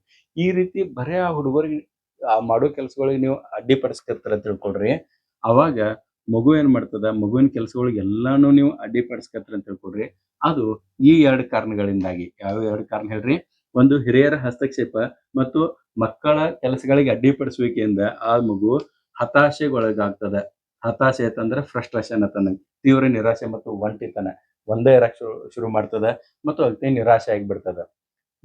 ಈ ಹಂತಕ್ಕ ನಾವು ಮಕ್ಕಳನ್ನ ಬೆಳೆಸಬಾರ್ದು. ಯಾಕಂತಂದ್ರ ಈ ಹತಾಶೆಗೊಳದಾಗ ಅದು ಮಕ್ಕಳು ಏನಾಗ್ತಾವ ಅಂದ್ರ ಮುಂದ್ ಹೋಗಿ ಆಕ್ರಮಣಶೀಲತೆ ಗುಣವನ್ನ ಬೆಳೆಸ್ಕೊಳ್ತಾರ. ಅಗ್ರೆಸಿವ್ ಆಗಿಬಿಡ್ತಾರ. ಮೊದಲೆಲ್ಲ ಹುಡುಗರು ಜಗಳ ತೆಗೋದ, ಕೋಪ ಮಾಡೋದ, ವಿರೋಧ ಪ್ರವೃತ್ತಿ ವ್ಯಕ್ತಪಡಿಸೋದ. ಎಲ್ರ ಒಂದ್ ಫಂಕ್ಷನ್ ಕರ್ಕೊಂಡು ಹೋದ್ರೆ ತಿಳ್ಕೊಳ್ರಿ, ನೀವು ದೊಡ್ಡವ್ರು ಮಾತಾಡ್ತಾರಂದ್ರ ಆ ಕಡೆ ಸಣ್ಣ ಹುಡುಗರು ಹೋಗಿ ಬಡದ್ ಬಂದ್ ಜಗಳ ಮಾಡ್ಕೊಂಡ್ ಬಂದ್ಬಿಟ್ಟಿರ್ತಾನ ನಾವು. ಗೊತ್ತಾಯ್ತಿಲ್ಲ? ಎದಕ್ ಹೇಳ್ರಿ? ಯಾಕಂದ್ರೆ ನಿಮ್ ಮನಿ ಒಳಗೆ ಏನ್ ಮಾಡಿರ್ತೀರಿ, ನಿಮ್ಮ ಹಿರಿಯರು ಆ ಮಗುವಿನ ಪ್ರತಿಯೊಂದು ಕೆಲಸದಾಗ ಇದು ಹಸ್ತಕ್ಷೇಪ ಮಾಡೋದು, ಅಡ್ಡಿಪಡಿಸೋದು ಎಲ್ಲ ಮಾಡಿರ್ತೀರಿ. ಇದರಿಂದ ಅದು ಹತಾಶೆ ಆಗಿರ್ತದೆ. ಹೊರಗಡೆ ಬಂದಾಗ ಅದು ಗುಣನ ಹೆಂಗ್ ತಯಾರಾಗ್ತದೆ ಅಂದ್ರೆ ಆಕ್ರಮಣಶೀಲ ಗುಣ ಆಗ್ತದೆ. ನೀವು ಎಷ್ಟೇ ಕಂಟ್ರೋಲ್ ಮಾಡಕ್ ಹೋದ್ರೂ ಅದು ಕಂಟ್ರೋಲ್ ಆಗಿಲ್ಲ. ಅವಾಗ ಎಲ್ಲಾರ ಮುಂದೆ ನೀವು ಆ ಹುಡುಗನ ಬೆದರಿಸಿರ್ಕೆ ಸಿಟ್ಟು ಮಾಡ್ಕೊಳ್ತದ. ಓಕೆ. ಅದಷ್ಟ ಆಗಂಗಿಲ್ಲ, ನೀವ್ ಏನ್ರಿ ಶಣತನ ಹೇಳಕ್ ಹೋದ್ರೆ ನಿಮ್ಗ ವಿರೋಧ ಕೂಡ ಮಾಡಿಬಿಡ್ತದೆ. ತಿಳಿತಾ? ಅದ್ರ ಸಲುವಾಗಿ ದೊಡ್ಡವ್ರ ಅದಾರ, ಈ ಮಕ್ಕಳನ್ನ ಬೆಳೆಸ್ಬೇಕಾದ್ರೆ ಇವೆಲ್ಲಾನು ಕೂಡ ಗಮನದಾಗ ಇಟ್ಕೊಂಡು ಬೆಳೆಸಬೇಕು ಅಂತಂದಾಗ. ಇಲ್ಲಿ ಇಲ್ಲಿ ನೋಡ್ರ, ಋಣಾತ್ಮಕ ಭಾವನೆಗಳು ಮಗುವಿನ ಜನ್ಮಜಾತ ಗುಣಗಳಲ್ಲ. ಋಣಾತ್ಮಕ ಗುಣಗಳಂದ್ರೆ ಇವ್ ಹೇಳಿಲ್ಲ, ಇದು ಇಂಥವೆಲ್ಲ ಹುಟ್ಟದಂಗಿಂದನೂ ಬರಂಗಿಲ್ಲ ಇವು ಗುಣಗಳು. ಇವು ಗುಣಗಳನ್ನ ಜನ್ಮಜಾತ ಅಲ್ಲ. ಇವು ಹೆಂಗಿದಾವತ್ತಂದ್ರೆ ಇವು ನಮ್ಮ ಸಾಮಾಜಿಕ ಸನ್ನಿವೇಶದ ಉತ್ಪನ್ನಗಳು. ಸಾಮಾಜಿಕ ಸನ್ನಿವೇಶ ಅಂದ್ರೇನ, ನಿಮ್ಮ ಮನೆಯೊಳಗೆ ನೀವು ಅದನ್ನ ತಯಾರು ಮಾಡ್ತೀರಿ. ಹೆಂಗ ಮಗುವಿನ ಕೆಲಸದಾಗ ಹಸ್ತಕ್ಷೇಪ ಮಾಡೋದು, ಕೇಳೋದಕ್ಕೆಲ್ಲ ಅಡ್ಡಿಪಡಿಸೋದು, ಅದನ್ನ ಹತಾಶೆಗೊಳಿಸೋದು, ಇದನ್ನೆಲ್ಲ ಮಾಡ್ಕಿರಿ. ಅನನನ ಆಗ ಮಗು ಏನಾಕೈತಿ ಹೇಳ್ರಿ, ಆಕ್ರಮಣಶೀಲ ಗುಣವನ್ನ ಬೆಳೆಸ್ಕೊಳ್ತೈತಿ ಅಂತಂದ. ಗೊತ್ತಾಯ್ತಾ? ಸೊ ಸಾಮಾಜಿಕ ವಿಕಾಸದಲ್ಲಿ ಈ ಎಲ್ಲಾ ಅಂಶಗಳನ್ನ ತಾವತ್ತಿ ಲಕ್ಷ ಕೊಟ್ಟು ನೆನಪಿನಾಗ ಇಟ್ಕೊಳ್ಬೇಕು. ಓಕೆ. ಇನ್ನ ಈ ಜ್ಞಾನಾತ್ಮಕ ವಿಕಾಸ ಮತ್ತು ಸಾಮಾಜಿಕ ವಿಕಾಸ, ಈ ಎರಡು ತರದ ರಿಲೇಷನ್ ಹೆಂಗದ, ಇದು ಸಾಮಾಜೀಕರಣಗೊಳ್ಳಲು ಯಾವ ರೀತಿ ಸಹಾಯ ಆಗ್ತದೆ ಅನ್ನೋದು ನೋಡ್ರಿ. ಫಾರ್ ಎಕ್ಸಾಂಪಲ್, ಜ್ಞಾನಾತ್ಮಕ ವಿಕಾಸನ ಅಭ್ಯಾಸ ಮಾಡಿದ್ವಿ, ಕಾಗ್ನಿಟಿವ್ ಡೆವಲಪ್ಮೆಂಟ್ ಅಭ್ಯಾಸ ಮಾಡಿದ್ವಲ್ಲ. ಸೊ ಅಲ್ಲಿ ಮೊದಲನೇ ಅಂಶ ಸುಮಾರು 2500 ಪದಗಳನ್ನ ಅದಕ್ಕೆ ಕಲಿತದ ಅಂತ ಹೇಳ. ಆಮೇಲೆ ಸಾಮಾಜಿಕ ವಿಕಾಸದಾಗ ಅದೇನಾಗ್ತಿದೆ, ಈ ಪದಗಳನ್ನ ಕಲಿತಿರೋದ್ರಿಂದ ಸಮೂಹ ಆಟಗಳಲ್ಲಿ ಸಂವಹನ ಮಾಡ್ಲಿಕ್ಕೆ ಅನುಕೂಲ ಆಗ್ತದ. ಅದು ಗ್ರೂಪ್ದಾಗ ಆಟ ಆಡ್ಬೇಕಾದ್ರ ಆ ಪದ ಸಂಪತ್ತಿಂದನೇ ಮಾತನ್ನು ಕಲಿತದ. ಇವು ಎರಡೂ ಕೂಡಿದು ಅಂತ ತಿಳ್ಕೊಡ್ರಿ, ಉತ್ತಮ ಸಾಮಾಜಿಕ ಬಾಂಧವ್ಯ ಬೆಳೀತದ ಅಂತಂದಂಗೆ. ಇನ್ನ 2ನೇ ಅಂಶ, ಇಲ್ಲಿ ಜ್ಞಾನಾತ್ಮಕದಾಗ ತಾರ್ಕಿಕ ಸಾಮರ್ಥ್ಯ ಮತ್ತೆ ಕೇಂದ್ರೀಕರಿಸೋದನ್ನ ಗುಣವನ್ನ ಕಲ್ತಿರ್ತದ. ಇದು ಇಲ್ಲಿ ಸಾಮಾಜಿಕದಾಗ ಇಲ್ಲಿ ಪ್ಲಸ್ ಅಂತ ಆಗ್ತಾನೆ ನೋಡ್ರಿ. ಸಾಮಾಜಿಕ ವಿಕಾಸದಾಗ ಸಮಾಜದ ನಿರೀಕ್ಷೆಗಳಿಗೆ ಹೊಂದಾಣಿಕೆ ಆಗೋದನ್ನ ಕಲ್ತಿರ್ತದ. ಇವು ಎರಡೂ ಕೂಡಿದ ಅಂತ ತಿಳ್ಕೊಡ್ರಿ, ಮುಂದ್ ಹೋಗಿ ಶಾಲಾ ನಿಯಮಗಳ ಪಾಲನೆಗೆ ಸಿದ್ಧತೆಗೊಳ್ತದ. ಈಗ ಸ್ಕೂಲಿಗೆ ನೀವು ಮೊದಲನೇ ದಿವಸ ಹೋದಾಗ ಲೈನ್ ವೈಸ್ ನಿಲ್ರಿ ಅಂತಂದ್ರೆ ಲೈನ್ ಬಿಟ್ಟು ಓಡಂಗಿಲ್ಲ ಎಲ್ಲ ಮಕ್ಕಳು ಕೂಡ. ಒಂದೇ ದಿವಸ ಇದ್ರೂ ಕೂಡ ಅದ್ ನಿಲ್ತದ. ಯಾಕೆ ಹೇಳ್ರಿ? ಅದು ಇನ್ನೊಬ್ರು ನೋಡಿ ಅನುಕರಣೆ ಮಾಡೇ ಕಲ್ತಿರ್ತದಲ್ಲ. ಹಿಂಗಾಗಿ ಲೈನ್ದಾಗ ನಿಂತ್ಕೊಳ್ರಿ ಅಂತ ಅಂದಾಗ ಅದು ಹೋಗಿ ಒಂದು ಲೈನ್ದಾಗ ಅದ್ರ ಲೈನ್ ಬಿಟ್ಟು ಬೇರೆ ಲೈನ್ದಾಗ ನಿಲ್ಬಹುದು. ಬಟ್ ನಿಲ್ಲೋದನ್ನ ಕಲ್ತದ. ಶಾಲಾ ಶಿಸ್ತನ್ನ ಕಲಿಲಿಕ್ಕೆ ಶುರು ಮಾಡ್ತದ.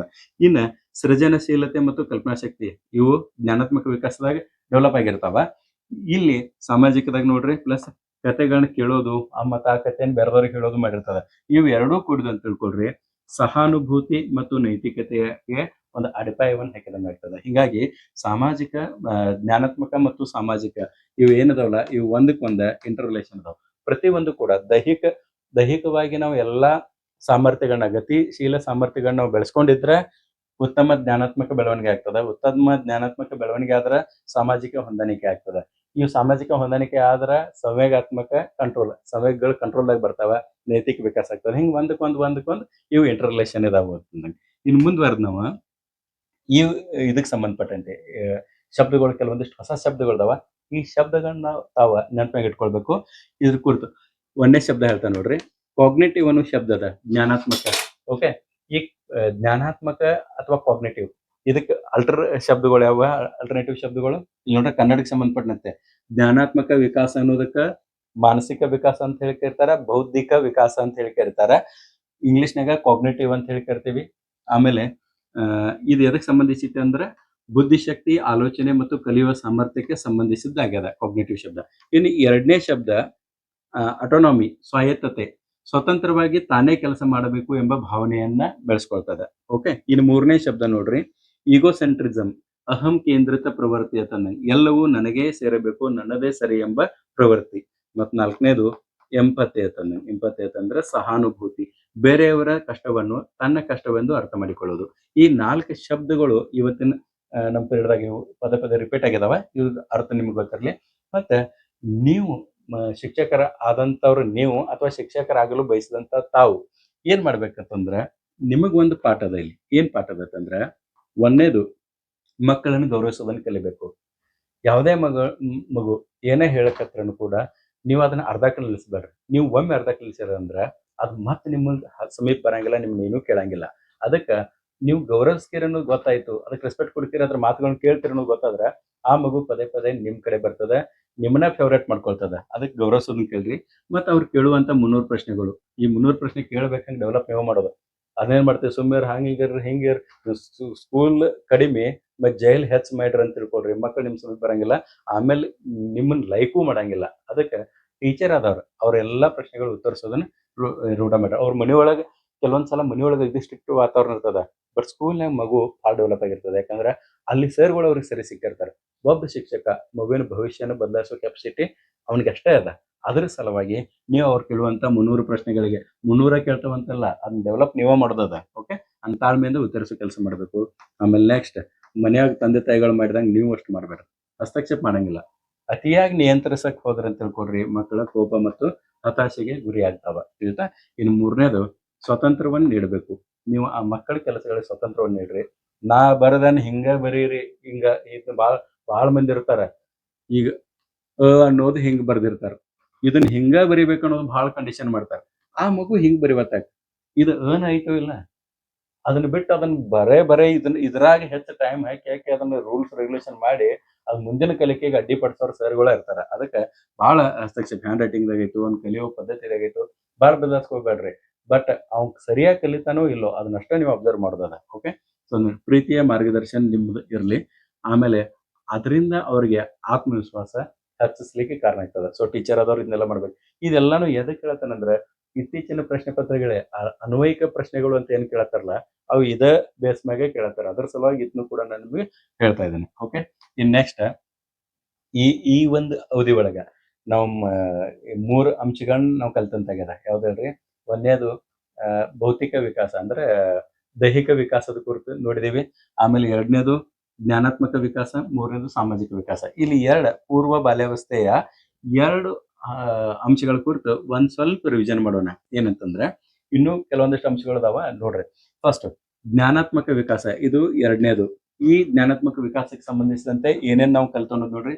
ಒಂದೇದು ಜ್ಞಾನವನ್ನು ಮಕ್ಕಳು ಹೆಂಗ್ ಪಡಿತಾರೋ ಪ್ರತ್ಯಕ್ಷ ಅನುಭವದ ಮೂಲಕ ಪಡಿತಾರ. ಅಂದ್ರ ನೋಡೋದು ಮತ್ತು ಮುಟ್ಟೋದ್ರ ಮೂಲಕ ವಸ್ತುಗಳನ್ನು ಮುಟ್ಟೋದ್ರ ಮೂಲಕ ಕಲಿತಾರ. ಈ ಹಂತದಲ್ಲಿ ಸುಮಾರು 2500 ಪದಗಳನ್ನ ಅವರು ಸಂಪಾದನೆ ಮಾಡ್ತಾರ. ಆಮೇಲೆ ಅರ್ಥ ಗೊತ್ತಿದ್ರೂ ಕಂಠಪಾಠ ಮಾಡೋದನ್ನ ನೆನಪಿಟ್ಕೊಳ್ಳೋದನ್ನ ಕಲಿತಾರ. ಆಮೇಲೆ ಸೃಜನಶೀಲತೆ, ಮಣ್ಣಿನ ಆಟ, ಕಟ್ಟಿಗೆ, ಇದು ಕೊಡ್ರಿ ಕರ್ಚಿಪ್ ಕೊಟ್ರು ಕೂಡ ಅದರಿಂದ ಒಂದು ಹೂವ ತಯಾರು ಮಾಡ್ತಾವ, ಟವೆಲ್ ಕೊಟ್ರ ಒಂದು ಗೊಂಬೆ ತಯಾರು ಮಾಡ್ತಾವ. ಇಂಥವೆಲ್ಲಾನು ಕೂಡ ಸೃಜನಶೀಲತೆಯನ್ನ ಕಲಿತಾವ. ಮತ್ತ ಸಾಂಕೇತಿಕ ಆಟಗಳು, ತಮ್ಮ ಕಲ್ಪನೆ ಮಾಡಿ ಕಟ್ಟಿಗೆಯನ್ನ ಸ್ಕೂಟರ್ ಮಾಡಿ ಆಡುವಂತ ಆಟಗಳನ್ನು ಕೂಡ ಕಲಿತಾವ. ಇವಿಷ್ಟು ಅಂಶಗಳನ್ನ ನಾವು ಅಭ್ಯಾಸ ಮಾಡಿದೀವಿ. ಮತ್ತು ಸಾಮಾಜಿಕ ವಿಕಾಸಕ್ಕೆ ಸಂಬಂಧಪಟ್ಟಂತೆ ಇಲ್ಲಿ ಮಕ್ಕಳು ಸ್ವಾಯತ್ತತೆ, ತಾಯಿಯಿಂದ ಅವಲಂಬನೆಯನ್ನ ಬಿಟ್ಟು ಸ್ವತಂತ್ರವಾಗಿ ಕೆಲಸವನ್ನು ಮಾಡೋದನ್ನ ಕಲಿತಾವ. ಮತ್ತೆ ಈ ಹಂತದ ಮಕ್ಕಳಿಗೆ ಲಿಂಗ ಭೇದ ಗೊತ್ತಿರಂಗಿಲ್ಲ, ಅವೆಲ್ಲಾನು ಕೂಡಿ ಆಟ ಆಡ್ತಾವ. ಓಕೆ, ಕಣ್ಣು ಮುಚ್ಚಾಲೆ, ಲಗೋರಿ ಇಂಥ ಆಟಗಳು. ಮತ್ತ ಅಹಂ ಕೇಂದ್ರಿತ ಪ್ರವೃತ್ತಿ ಆರಂಭದಾಗಿರ್ತದ, ನಂತರ ಅದು ಸಹಾನುಭೂತಿ ಕಡೆಗೆ ವಾಲ್ತದ, ಟರ್ನ್ ಆಗ್ತದ. ಈ ಹಂತದ ಮಕ್ಕಳನ್ನ 3 ಸವಾಲುಗಳು ಇರ್ತಾವ. ಏನಂತಂದ್ರ ಹಿರಿಯರು ಹಸ್ತಕ್ಷೇಪ ಮಾಡಬಾರ್ದು. ಇನ್ ಕೇಸ್ ಅವ್ರು ಮಾಡ್ರಿ ಅಂತ ತಿಳ್ಕೊಳ್ರಿ, ಮಕ್ಕಳು ಹತಾಶೆಗೊಳಗಾಗ್ತಾರೆ. ಅದರಿಂದ ಆಕ್ರಮಣ ಪ್ರವೃತ್ತಿಯನ್ನ ಬೆಳೆಸ್ಕೊಳ್ತಾರ. ಇವಿಷ್ಟ ಅಂಶಗಳನ್ನ ನಾವು ಇವತ್ತಿನ ಅವಧಿ ಒಳಗ ಕಲ್ತಿದ್ದೇವೆ. ಇನ್ನ ಕೆಲವೊಂದಿಷ್ಟು ಪ್ರಶ್ನೆಗಳು, ಒಂದು 3 ಪ್ರಶ್ನೆಗಳದಾವ. 3 ಪ್ರಶ್ನೆಗಳನ್ನ ತಾವು ಉತ್ತರ ಕೊಡೋದು ಮಾಡ್ರಿ. ಒಂದೇದ್ ನೋಡ್ರಿ, 1ನೇ ಪ್ರಶ್ನೆ, ಪೂರ್ವ ಬಾಲ್ಯಾವಸ್ಥೆಯ ವಯೋಮಾನ ಎಷ್ಟು ಅಂತ ಕೇಳಿದಾರ. ಸಿಂಪಲ್, 2 ರಿಂದ 6 ವರ್ಷದ ಅವಧಿ ಅದ. ಇನ್ನು 2ನೇ ಪ್ರಶ್ನೆ, 6ನೇ ವರ್ಷದ ವೇಳೆಗೆ ಮಗು ಕಲಿಯುವ ಅಂದಾಜು ಪದಗಳು ಎಷ್ಟು? 2500 ಪದಗಳು. ಆಮೇಲೆ 3ನೇ ಪ್ರಶ್ನೆ, ಹಿರಿಯರ ಅತಿಯಾದ ಹಸ್ತಕ್ಷೇಪದಿಂದ ಮಗುವಿನಲ್ಲಿ ಏನಾಗುತ್ತದೆ? ಹತಾಶೆ, ಸಂತೋಷ. ಏನಾಗ್ತದೆ ಹೇಳ್ರಿ? ಹತಾಶೆ ಆಗ್ತದೆ. ಈ 3 ಪ್ರಶ್ನೆಗಳು ನಿಮ್ಗೆ ಗೊತ್ತಿರ್ಲಿ. ಆಮೇಲೆ ಇಲ್ಲಿ ಒಂದು ವರ್ಕ್ ಅದ, ಸಾಧ್ಯವಾದ್ರೆ ನೀವು ಮಾಡ್ರಿ. ಏನ್ ಹೇಳ್ರಿ, ನಿಮ್ ಮನೆ ಅಕ್ಕಪಕ್ಕದಾಗ 2 ರಿಂದ 6 ವರ್ಷದ ಮಕ್ಕಳು ಇದ್ದು ಅಂತ ತಿಳ್ಕೊಡ್ರಿ. ಅವ್ರನ್ನ ಒಂದ್ ಸ್ವಲ್ಪ ಅಬ್ಸರ್ವ್ ಮಾಡ್ರಿ. ಅವ್ರು ಯಾವ ಆಟ ಆಡ್ತಾರ ಅನ್ನೋದು ಒಂದು ನೋಡ್ಕೊಡ್ರಿ. ಮತ್ತು ಅವ್ರು ಯಾವ ರೀತಿ ಪ್ರಶ್ನೆಗಳನ್ನ ಕೇಳ್ತಾರ ಅನ್ನೋದನ್ನ ನೋಡ್ರಿ. ಇದರಿಂದ ಅವ್ರ ಜ್ಞಾನಾತ್ಮಕ ಮತ್ತು ಸಾಮಾಜಿಕ ವಿಕಾಸ ಹೆಂಗ್ ಆಗ್ತದ ಅನ್ನೋದು ನೀವು ಅಬ್ಸರ್ವ್ ಮಾಡ್ರಿ ಅಂತದ. ಓಕೆ, ಸೊ ಈಗ ನಾವು 3 ಅಂಶಗಳ ಕುರಿತು ಅಭ್ಯಾಸ ಮಾಡಿದ್ದಾಗ್ಯದ. ಪೂರ್ವ ಬಾಲ್ಯಾವಸ್ಥೆಯ ಮಕ್ಕಳ ದೈಹಿಕ ವಿಕಾಸ, ಆಮೇಲೆ ಮಾನಸಿಕ ವಿಕಾಸ ಅಥವಾ ಬೌದ್ಧಿಕ ವಿಕಾಸ ಅಥವಾ ಜ್ಞಾನಾತ್ಮಕ ವಿಕಾಸ 2ನೇದು. ಆಮೇಲೆ 3ನೇದು ಸಂವೇಗಾತ್ಮಕ ವಿಕಾಸ. ದೈಹಿಕ, ಮಾನಸಿಕ ಮತ್ತು ಸಾಮಾಜಿಕ ವಿಕಾಸ. ಈ 3 ಅಂಶಗಳ ಕುರಿತು ನಾವು ಅಭ್ಯಾಸ ಮಾಡಿದ್ದೀವಿ. ಇನ್ನು ಮುಂದಿನ ಅವಧಿಯಲ್ಲಿ ನಾವು 4ನೇದು ಯಾವ್ದು ಹೇಳ್ರಿ, ಸಂವೇಗಾತ್ಮಕ ವಿಕಾಸ ಮತ್ತು ನೈತಿಕ ವಿಕಾಸ, ಇದ್ರ ಕುರಿತು ಅಭ್ಯಾಸ ಮಾಡೋಣ. ಈ ಹೇಳಿದಂತ ಅಂಶಗಳಲ್ಲಿ ಯಾವ್ದಾದ್ರು ನಿಮಗೆ ತಿಳಿದಿದ್ರೆ ತಾವು ಕಮೆಂಟ್ ಮೂಲಕ ತಿಳಿಸ್ರಿ. ಮುಂದಿನ ಅವಧಿಯಲ್ಲಿ ಮತ್ತೆ ಭೇಟಿಯಾಗೋಣ. ನಮಸ್ಕಾರ.